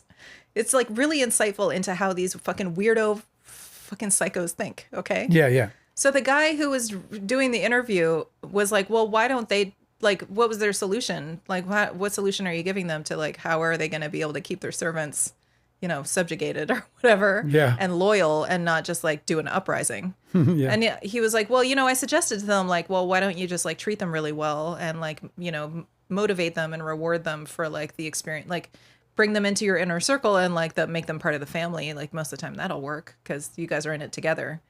And he said that 100% of his clients who wanted the bunkers built were like, no, that's not going to work. What about like electric shock collars? Can we do that? Or like, what about chains and like bondage? Like none of them could conceive of a future in which they actually had to mutually rely on a community that they build. Like the rest of us, like the poors have to, right? Yeah. When shit goes bad, we have to rely on each other. And that's something we can like easily lean into. But these people are so sociopathic. They're so like conditioned, like they're like so antisocial that they can't conceive of a situation in which they treat their employees well and their employees like want to actually hang with them. Instead, they're like, no, how do I completely dominate and like torture that employee so that they don't try to kill me? Like shock collars and shit. Anyway, someone scored. I thought that article was like the most insightful, like the clearest glimpse into the mentality of these people. They're not functioning because I don't know if they weren't hugged as children or fucking what, but like, I think that you can't reach this level of success in these tech companies without being a fucking sociopath. And so, of course, they're operating as if they're sociopaths in everything they fucking do. Yeah. Even like this fucking, they're like bunker projects. Whatever. Insanity. Kylie DiCaprio says, it's so nice to see you, Nadine. I'm so glad you're here. We miss you too, man. Every time we see you, we're so damn excited. It's so great. She comes back and she's like, oh, there's 9 people here. Of course. So they're growing. Look, man, I gotta, we'll talk about that another day, actually. I don't know why, but my audio is peaking and I'm trying to deal with that. Oh, is it because I'm talking like too into the mic? No, you're good. My audio is peaking. Okay, Connie DiCaprio.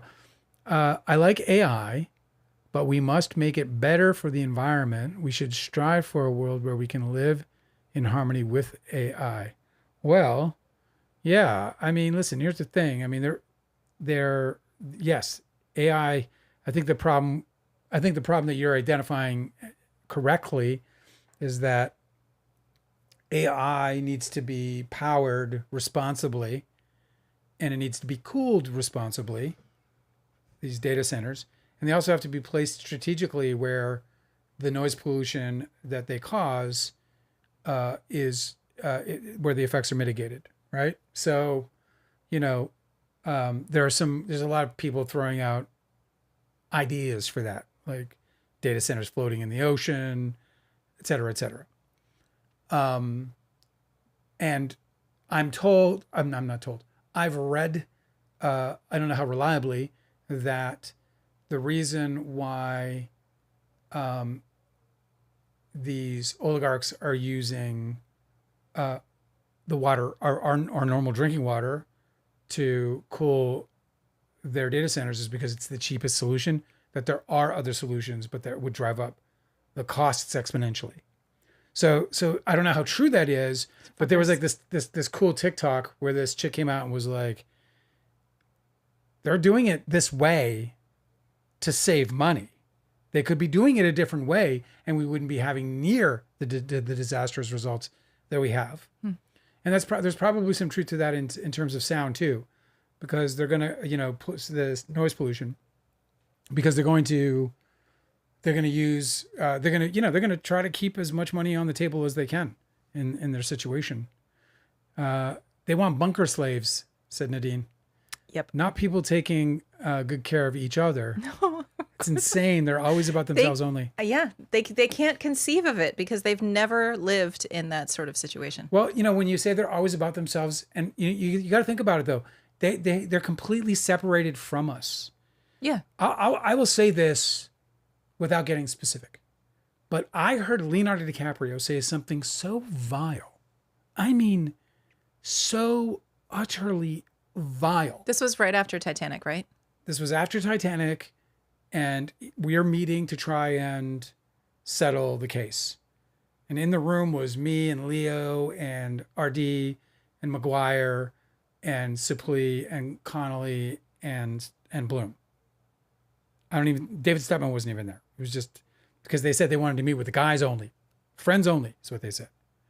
Yeah, because that's what worked so well when Toby turned everybody against you. And Leonardo DiCaprio said something that was so vile. And I got to tell you, man, it almost went in the book. You're not elaborating enough. I'm just going to say that what was happening, you guys, you were talking about territories, right? Yeah, you be careful here. Okay. Just be careful. Part of the reason why I was cautious about it is because I feel it's so vile that I actually, when I was You're writing just not revealing any context at all. Just let me say what I'm saying. That when I was writing it for the book, it was so fucking vile that I got, sometimes how I feel like I'm getting, I get my higher self messages. That's the best way I can put it. I got a higher self message, and I mean, it was fucking crystal clear. It was like, no. No one's going to back you on this because it's so vile. So it's so basically what he said was so the bad. Message I got was everyone is going to lie, and this will be the issue that he takes up if you publish this. Oh, okay. Because he would never want to let it be known that he said something so terrible. Because it's so utterly vile. And so this is in the context of you saying in this conversation that these people live separately from the rest of us. So what he said in terms of how horrible it was, showed that he is in a completely different hemisphere of humanity than the rest of us. These people are nowhere near us. So when you talk about them only thinking about themselves, they don't really think we're anything at all. That class, they think of us. All we are is whatever feeds them. They think of us as fucking worker ants. That's you know right. what I mean? We're fucking meaningless to them. It's so we fucking clean nuts. them and we feed them. We provide for them. That's what we are. I know. We're not fucking human beings to them. We are not fucking human beings to them. We are absolutely in their own way. Because what where slavery exists today is with money. Money is slavery now. And so you have, and it's how slavery is conducted. So the slave owners are the ones with all the money. They have all the people under wraps working for them contractually with obligations, codes of conduct, while they themselves are off just being fucking ridiculous. I read this beings. I just real briefly, like I read this really amazing article about the Pluto cycles and the United States, and Pluto's placement in the birth chart of the United States, which is celebrating his 250th, is really does signify perpetually that the United States as a country wants to own people. Yeah. That like the slave trade that came to the United States was so part of the national character that it will persist as part of the national character. That like owning and exploiting people is like a big thing for this country. I got to find the article for you and read it to you, but it's just like mind blowing. You're like totally exactly. That's what they've always been doing. That's why like in the Constitution, they're like, yeah, you can't do slavery anymore unless the person's in prison. And so now forevermore, they're like, oh, well, let's just put that slave in prison so we can make him a slave, Unless the person's in prison. Mm-hmm. And the reason why the fucking look, I mean, I got a record back here. I won't even take it out because it's by Alan Lomax. Yeah, prison songs. It's prison songs, and on the back is this absolutely brilliant, sort of I don't know, maybe 200-word essay, 300-word essay on how Jim Crow basically going into the prison system to create slavery. But they've expanded it. Like the reason why the minimum wage is so low is because they're like, what is the acceptable level of slavery we can do? If we give everybody these poverty wages, they're basically slaves. We pay them so little. Yeah. So let's just keep that. And they've just been keeping it. Yeah. But this is just in the national character. The United States is always going to try to enslave people in one way or another. They're always going to try and subjugate and control and possess people. Yeah. I just found that fascinating. Yeah, no, it's something I've always thought about because I've always believed that, the way in which they're able to execute this slavery, like I've always said, like, how the fuck do you really believe that the oligarchical power is like totally cool with paying so much money for your health insurance? It is the chain that binds you. It's just the chain that binds you. I mean, they only cover what helps you be a worker. Like they don't cover dental because you can go to work with no teeth. Anyway, we got off topic. I know we're off topic, but like, just to close on it is like, it's like, this is the part of the world like, I couldn't believe this when I got here as a Canadian. My former father-in-law, God rest his soul, he said, he got into such a panic because this was before pre-existing conditions, was covered, like they could just totally like not give you insurance if you have a pre-existing condition or just not cover your pre-existing condition. So if you have diabetes, they'd be like, yeah, you're covered, but not for the diabetes thing. Yeah. Pre-existing conditions also included like, were you ever pregnant? Yeah. There was all kinds of different fucking shit things like that, because then it would affect certain things, like probably things to do with continence or whatever, incontinence or whatever. So anyway, where was I going with that? Oh, Your former father-in-law, he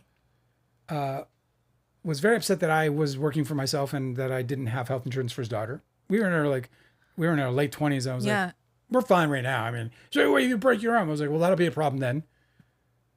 Working pretty good this at this moment. No, but that's how they get you.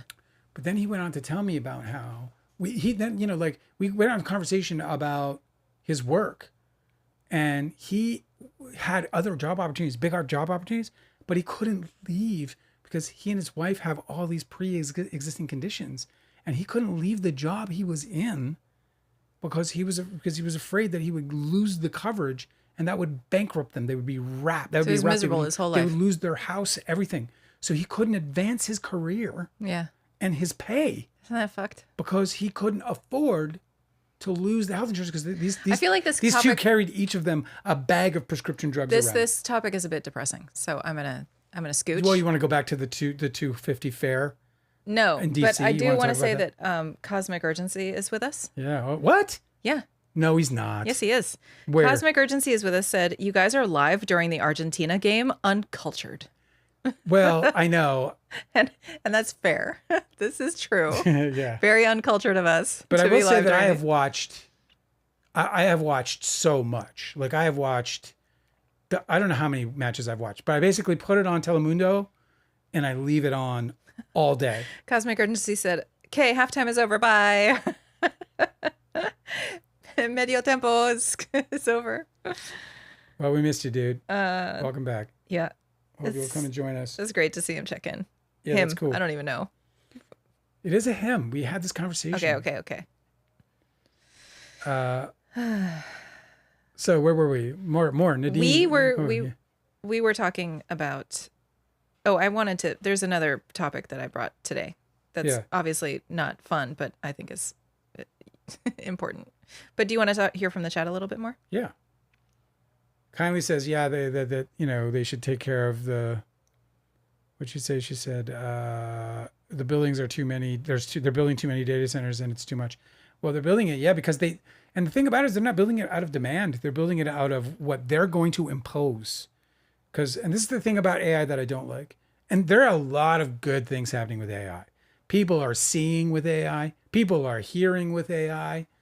They're able to, this whole transhuman thing that you brought up is fascinating in terms of the way in which these situations can change the way, prosthetics are going to just they're going to become, fully workable limbs. And these are all the kinds of advancements that you want to see in terms of the enhancement of humanity. The problem is that if you have these big, huge oligarchs believing that what they want to do is they want to combine humanity with it's about a blending rather than an enhancing. Do you know what I mean? Like that's when I think it starts to sound really dangerous and weird and crazy and not a good idea. But listen, what's going to happen is, what is it going to happen? The babies get snatched out, and before they go to the incubator, they get some kind of chip installed right away that begins the process. Straight up, this is what they're fucking trying to design. Right. Yes, absolutely. Like out of the womb. Yes. We're not all ourselves of the weirdest ever. sci-fi movies you've ever seen. Yeah. All of the movies that concluded with like horrific things happening. Yeah. And then it's basically like a cautionary tale. They watch those movies and they're like, oh, that's dope. Let's do that. Completely. Right. Completely. How can we make that happen? I would love to have a 40-story high data center powered by human beings. Yes. Hooked up like batteries. For sure. They would not flinch about doing that. In a minute. Fine. It's fine. We're going to feed them. So they'll have food. We'll give their families. We have created a world where food is so scarce that these people on our bikes are going to be happy to have food. And they get to live their, ones and O's life, Yes. that they're going to love. Okay, back to the chat. Mr. Hands 57 is with us. Hey, what's up? He was saying, okay, so is the thing that Leo said more or less vile than the average Kevin Connolly quote? Oh, it's the worst. It's one of the worst things I've heard anybody ever say. It's far worse. Kindly DiCaprio said, OMG, what did Leo say? I'm scared now. Was it an evil thing he said? I don't know if evil is the word. I think that it was revealing, right? It was less than, it was more than revealing. It was kind of tragic. I would call it tragic. Delicate said they just lit up the signs at Madison Square Garden and it said just married. And so I pulled up the chart. That is a Sagittarius rising. Okay. With Sagittarius. Is the wedding today? Yeah. Oh. Yeah, the 3rd.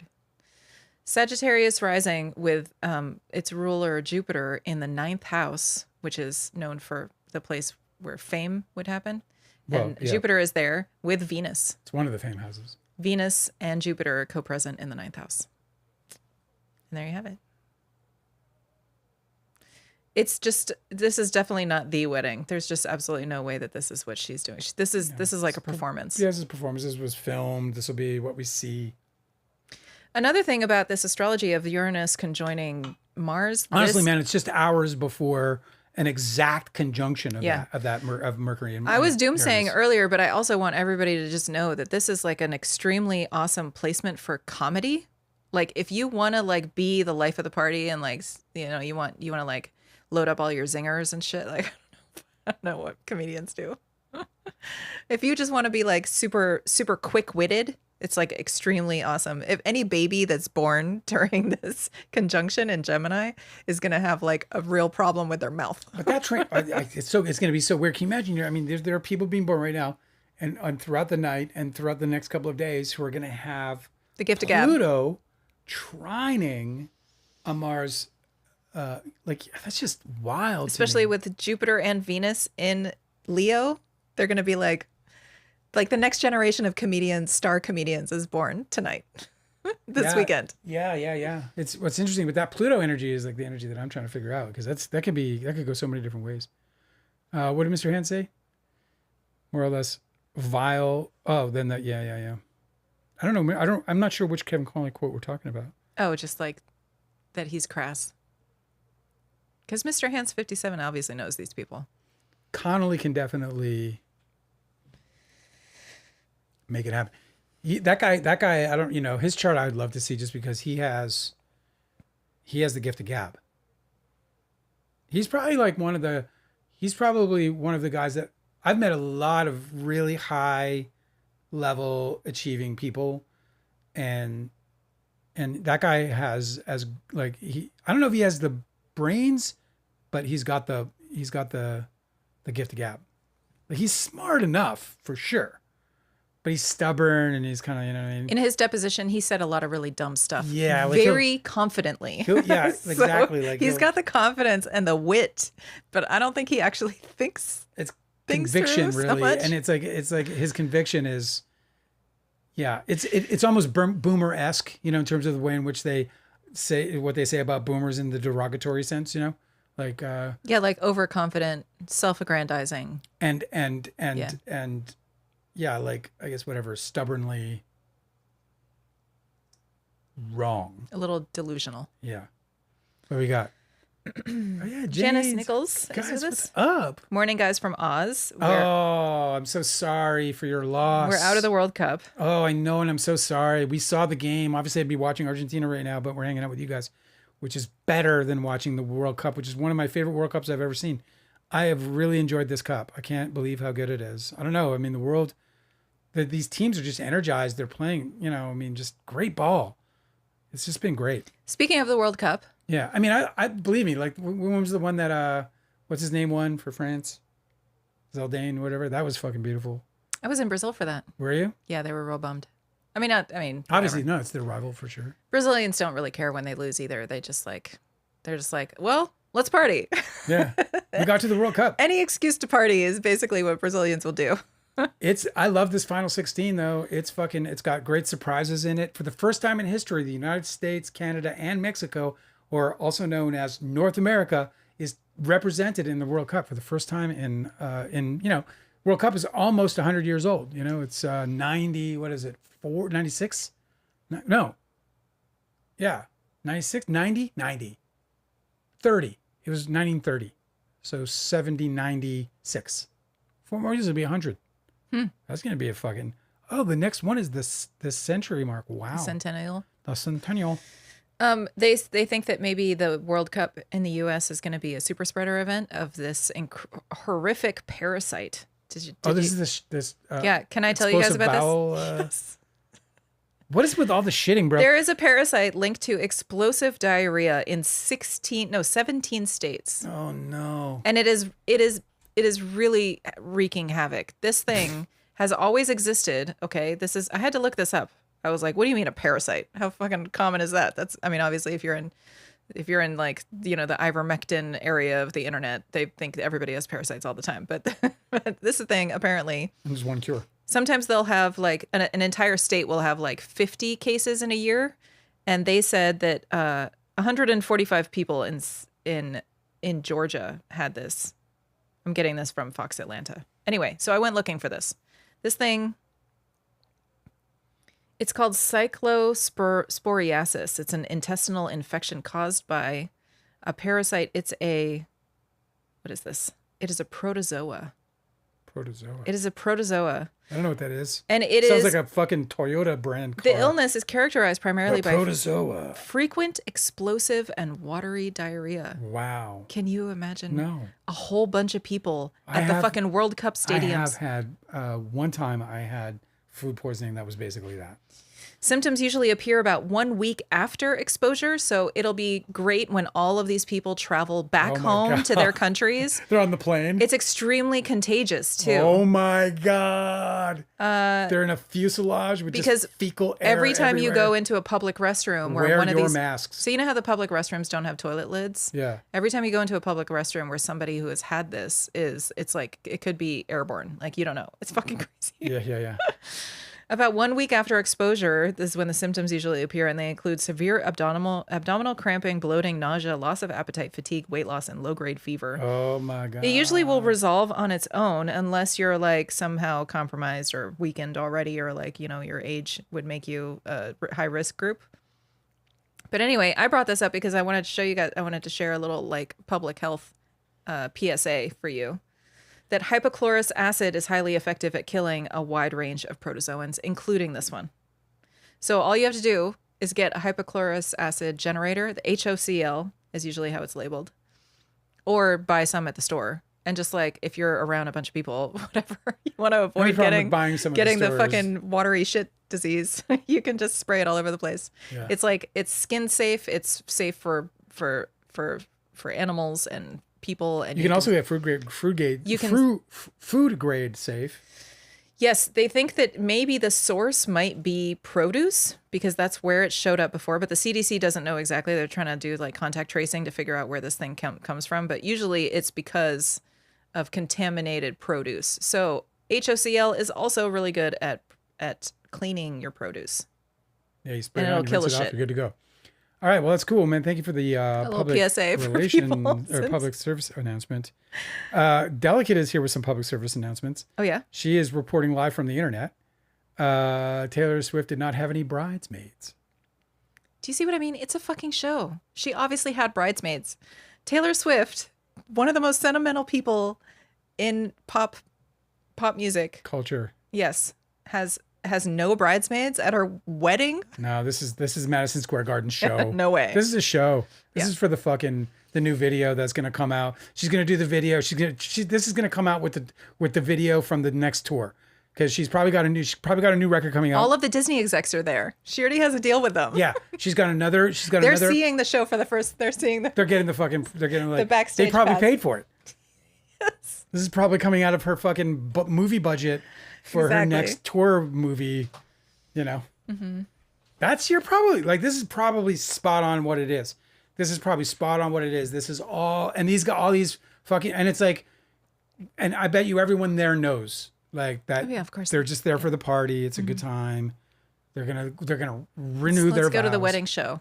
Yeah, and I bet you we'll find out eventually. No, we won't. Not if it's what you say it is. If it's about like capitalism, you know, feeding the fans, then. Oh no! What I was saying was that it's like a ritual, like some sort of ritual where they have to, you know, they bring all these like wealthy, famous people so that they can, harvest their energy for like the big ceremonial, you know, deity summoning or whatever. They said no cameras because they don't want people to actually get footage of like the spilled blood. You know what I mean? I just want to know if one of Taylor Swift's friends got jealous of nobody. Oh, I wasn't invited to be a bridesmaid. I can't believe she fucking chose anybody. I should be standing right there. Do you think it's a bit too soon? Jason should be standing right there. This headline says Taylor Swift. There's no way that fucking Travis Kelce is going to get married and not have his fucking brother best manning that shit. His brother. There's no way. His mother. There's no way. There's no fucking way. Do you know what I mean? And there's no way that they're going to say, I do. No. With a fucking Mars conjunct Uranus in the 7th house. In her 8th. No, but this election time where they said... No, but Gemini's in her 8th house. No, but listen, they said just married. Literally, the Mars-Uranus conjunction is in the 7th house of the just married chart. Right. That they said I do with this Mars-Uranus conjunction in the 7th house. There's no way. That would be impossible. Yeah, nonsense. Yeah, impossible. So they're just putting, and you know, it's funny because like I've said this before, but I did this with my ex. We eloped to Las Vegas, and then we put on the show in that September. And I told you when one of our guests found out, like they might not know, the guests might not know because we didn't tell anybody that it wasn't the real wedding. No. That you already had the real wedding. We got married. We walked down the fucking aisle. We got married at a church with a guy. Everything, you know, a guy with a funny hat. We did the whole thing, bro. He's wearing a funny hat. No, You got married by the Pope? Maybe he wouldn't have. Maybe it was a funny robe. I don't remember. I didn't really enjoy the time. Do you think I it's had too in- soon? Taylor Swift and Travis Kelce are married after 3 years together. 3 years is a little thin, don't you think? No, To get I- hitched? Yeah. Do you think they spend a lot of time living together? Do you know why? Do you think she knows what a good roommate he is? Like, what if he just like leaves his socks everywhere or something? Yeah. What if he farts all the time? Yeah, that's not marriage material. I was eating ice cream. He might fart all the time. Athletes have to eat a lot. How is she supposed to know if he's really marriage material after just 3 years? And they're I'll tell traveling you- all the time. I'll tell you make fun, but like 3 years for them is probably like 3 months for us in terms of time spent. Absolutely. being because, with together Because they're and- always busy doing their jobs. Yeah. So how much time do they actually spend together? But no, seriously, like maybe I'm being over, but like maybe, yeah, like maybe it's fucking, you know, Well, you and me are 24/7. we're 24/7. You went to the store today without me, and I was like, huh. When will he be back? It's we're 24/7 and like so like you know we've been together for 14, 15 years, whatever it is, and it's like 30, it's like 35. Like I'm so sick of you. No, I'm kidding. That's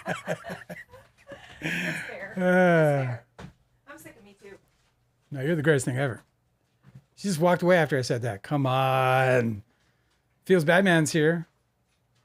So good to see you. A bunch of the old regulars are coming up. It's so nice to see you guys. It's too bad you guys aren't all here at the same time because it's like a reunion. Dude, slap into bass. She just wagged into the bass guitar. This dog just used her tail and just whacked the bass strings. Okay. I'm back.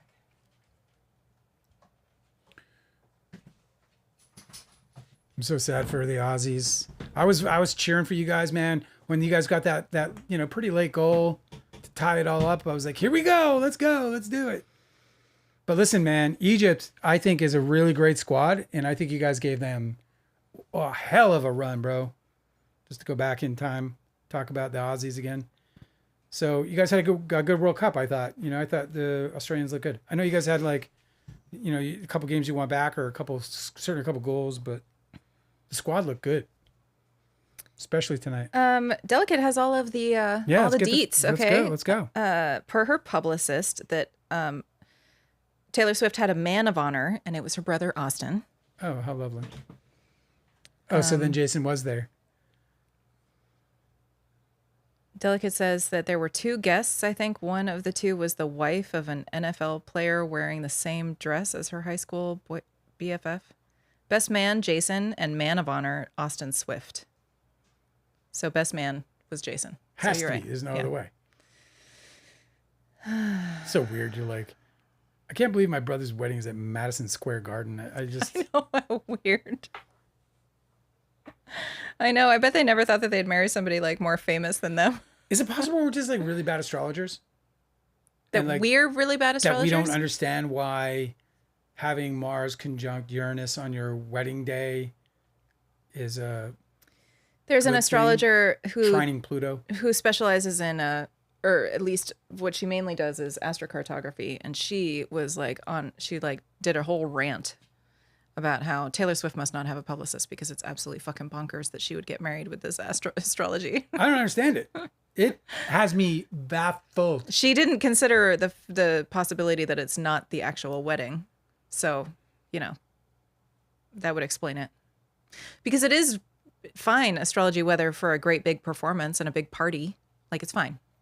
Like I was saying about how Mars and Uranus in Gemini is very good for like comedy and No, like I think it's lively. speech It's and- lively. I think that Pluto trine really works there as well because you've got the sort of very and for a big pitch to Disney where she's like, look at the show I'm putting on that you guys are going to buy. Do you know? yeah. She's almost got like An open checkbook there, probably, you know. Everything she Oh, touched turns to sweet. gold. Delicate gave us the astrology of the time. The The actual, the exact time. the I do's. That's so dope. I'm doing this immediately. Because I want to put together a video. What is it? 9:21 p.m. 9:21. Huh. That's pretty exact. Edit. 9:21. It wouldn't be 9:21. 7:21? Did I misread that? Let me see. Yep, 7:21. Sorry. 7:21. I screwed up. What is wrong with you? Do the astrology of this time. 7:21. 7:21 p.m. New York, New York. What's the ascendant? It's a Sag. Oh, yeah, it's still Sag. All right. Yeah. 26-degree ascendant. And so that is a sextile. The ascendant is sextiling the moon, but the moon is in Aquarius. She would never have a Saturn ruled moon. You know what I mean? Why Not would for you her ever wedding. do that? Because it's not her wedding. There's no way. There's no way. You would never choose. The moon is the most important placement in an electional chart where you're ever trying to find something that's, you know, more most fortunate, especially for a wedding. I mean, the moon is like such a big deal. It's like all of your feelings of connectivity and comfort and security and nourishment and, you know, the mothering things that people in close relationships get to do. You know, the till death do you part, like you're going to caretake each other, right? You would never put the moon in a Saturn ruled sign. Come on. You know, Gemini is the lover's corresponding tarot card. So, I don't know. So Mars in the 7th house conjoining Uranus. Maybe that would be like if it was Mars conjunct Venus, I could maybe buy that. But like this, if you doesn't make wanted sense. your relationship to involve a shit ton of arguing all the time, you know, you'd put it in the 7th house. Yeah, and then trined by that Pluto. Well,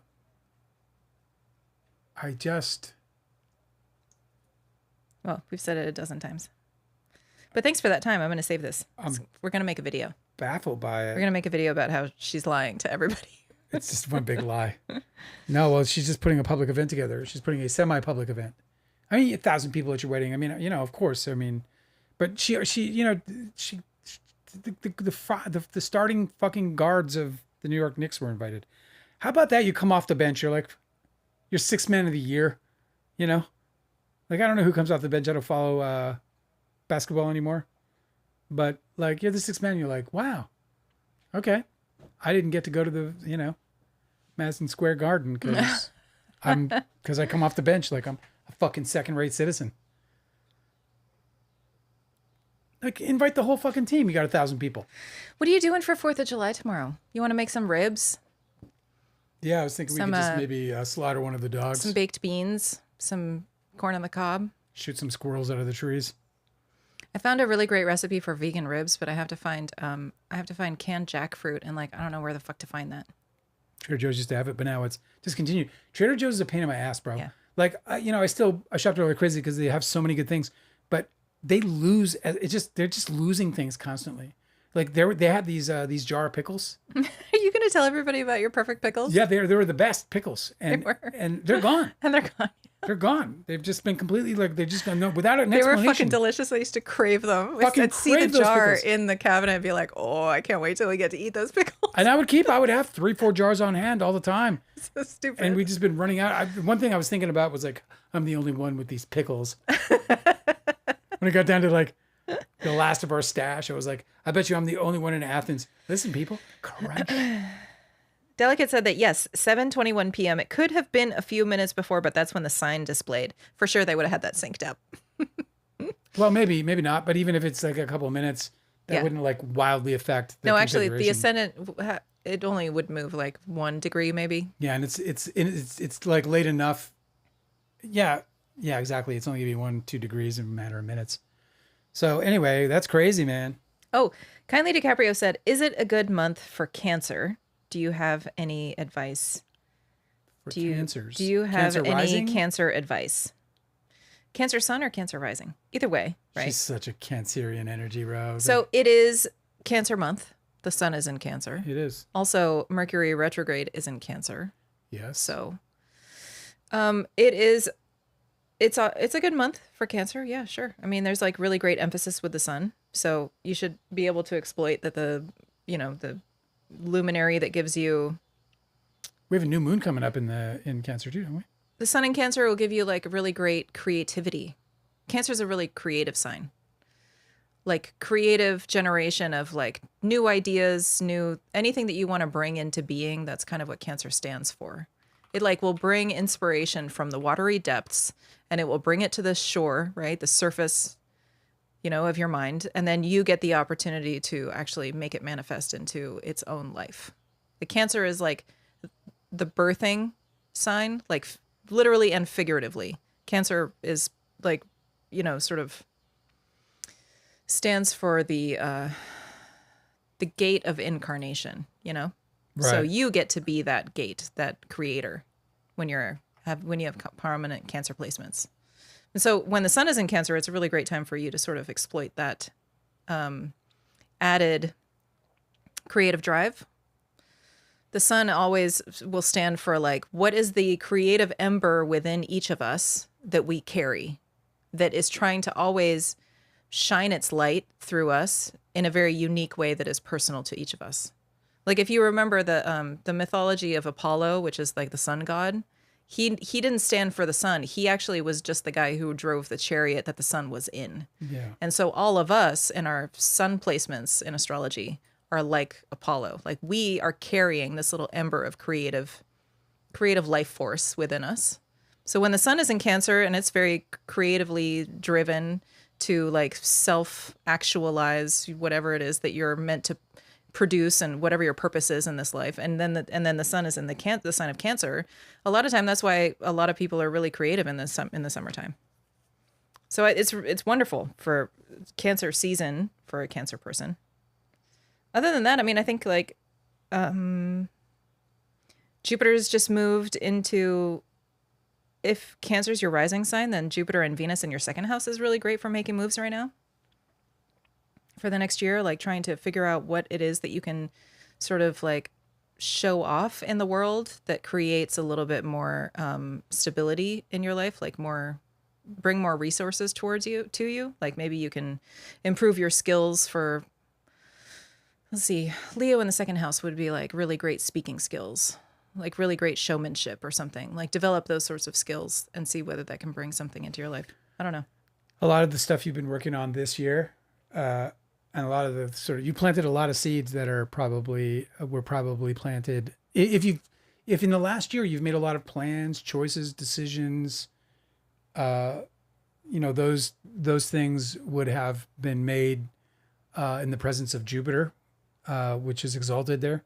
So in Cancer, in Cancer, and so you would have, you could have potentially planted some very, sort of powerful, potentially creative, potentially lucrative, potentially beautiful seeds that will, become these things over the next, really potentially over the next 14 years, or 12 years, we'll say. And that 12 years is the cycle from where Jupiter will return to Cancer. So 12 years from now, Jupiter will once again return to Cancer. And so that will end that cycle of Jupiter to Cancer, the Jupiter Cancer cycle. Yeah, Jupiter just left Cancer. So for the last year, Jupiter's kind of been like blessing and like amplifying whatever your Cancer house is. But I'd have to look at your whole chart because I don't know whether you're just a Cancer. If you're a Cancer sun, then Cancer could be anywhere in your chart.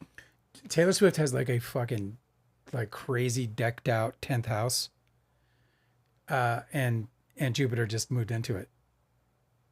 Like this might be like she might be moving towards like her actual biggest moment in her career. Oh yeah, for sure. This next year. I think Jupiter in the 10th house means like more fans, broader reach, if you can imagine. More it for visibility. Taylor Swift. Yeah. Like, so she's going to be doing some really big things this year. Maybe she'll play this fucking Super Bowl or something. Right. Exactly. Can you imagine if Travis is in the Super Bowl and she's playing the Super Bowl? Conspiracy theories abound. The sports fans would fucking hate that. They'd be like, okay, enough. I don't even think they'd think about it. They'd be like, whatever. Is it distracting him from playing the game? What we want to know is his head in the game? Happiness. Kindly in DiCaprio your said, life. "Oh, that's good. Me and my friends have been making short films, so I'm glad it brings creativity." Yeah. Yep. You bring creativity. You are Cancer, so Cancer and creativity. You're the fucking wellspring of the creativity. You got You to are keep that. doing it. You have great depth. You have great creative depth. It's a sort of part and parcel with Cancer energy, bro. Adam Sandler officiated their wedding. He did. Yes. Oh, I bet he was wonderful. He probably was like, because he was the wedding singer. It's really funny. So stupid. You see what I mean? It's like just a big joke. We're getting live updates. Yeah, this is really great. Coming to us live from the internet. Delicate tells us happiness in your life. So I'll do some housekeeping right now because I know I haven't reached out to you and I plan to. So I apologize, but yeah, I'll reach out to you and tell you. But we're working on the show, and so as a part of working on the show, we're going to figure out when and how to do the interview, which we're excited to do. Right? Oh yeah, right. Show like you're excited, Angela. No, Like we talked about. I am excited. I was just thinking about all the things that we have to do before we have to get it all sorted. Yeah, we've got some work to do. This is like a new frontier for us. So We're working through some. I was just thinking about the technical shit that we got to figure out. Well, look, I mean, before we go, I'll just say we're putting a lot of work into, what the plans are for the show, and we're excited about what we're coming up with, and we kind of want to move away from like thumbnails that are like Taylor Swift, because I'm a fucking filmmaker. Like, what am I doing? I mean, whatever. So we're gonna, you know what I mean? I'm sometimes I'm embarrassed a little bit, by the way I'm like. That's what I think about TMZ. I'm not Andy Signor. That's how I feel about TMZ sometimes. I'm like, aren't you guys embarrassed? Like, it's kind of cringe.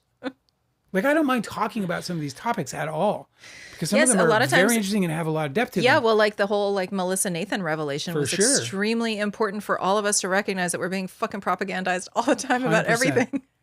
Yeah, and to see it roll out the way it did was incredible.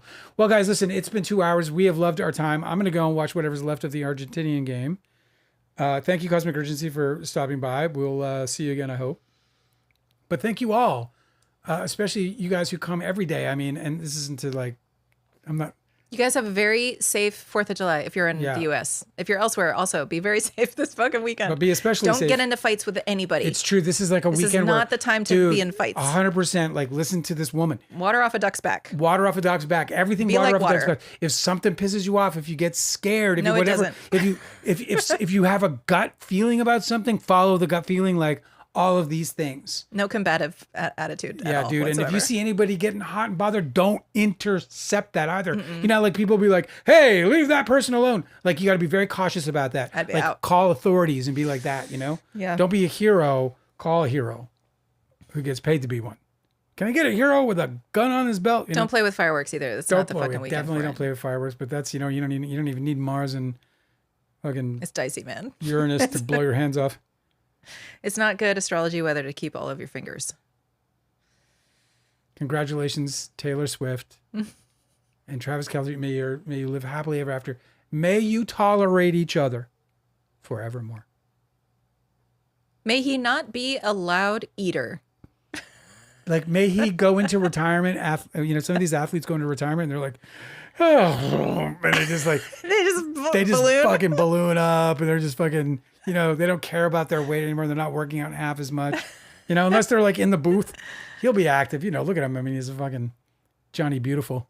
She'll probably like his dad bod anyway. There was a shot of him the other day, and all the fucking bombardment of their wedding. Yeah. There was this shot of him and I was like, I kind of looked like that about 35 years ago for like a split second, maybe in a still frame. Yeah. And then like if you put my face in motion, it would fuck it all up. Yeah. But I was like, there's a possibility I could have looked a little bit like that. It's because he's got blue eyes, you know what I mean? So I was just zoning in on those. I was trying to like soothe my envy.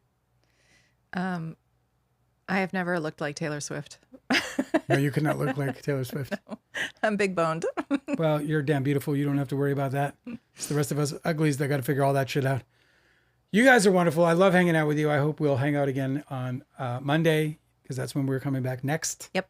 Until then, by the way, we will have announcements for the Patreon. So thanks for supporting us on Patreon. We are going to continue with some content Again, we're just kind of retooling everything and trying. We're kind of like we're going through like an identity, like re-identity, like we're trying to figure It's the ourselves time. out. It's the perfect weather for this. Yeah, it is. Everybody should be doing this. This is the right time for it. I knew it was going to happen. I thought it was going to happen after the trial. There was no trial, so July now is a really great time for reinvention. I got to tell you though, I put all my eggs in that basket. I thought that trial was happening, and when it didn't, I was like, "Who am I? What am I here for? Who really am I?" All right, you guys, I got to go. I got to go watch some TV and eat some popcorn and do all that kind of shit. You guys are the best. I can't wait to hang out with you again tomorrow. No, Monday. Until then, though, have a great and safe weekend. All right. Good night. Good night. Good night.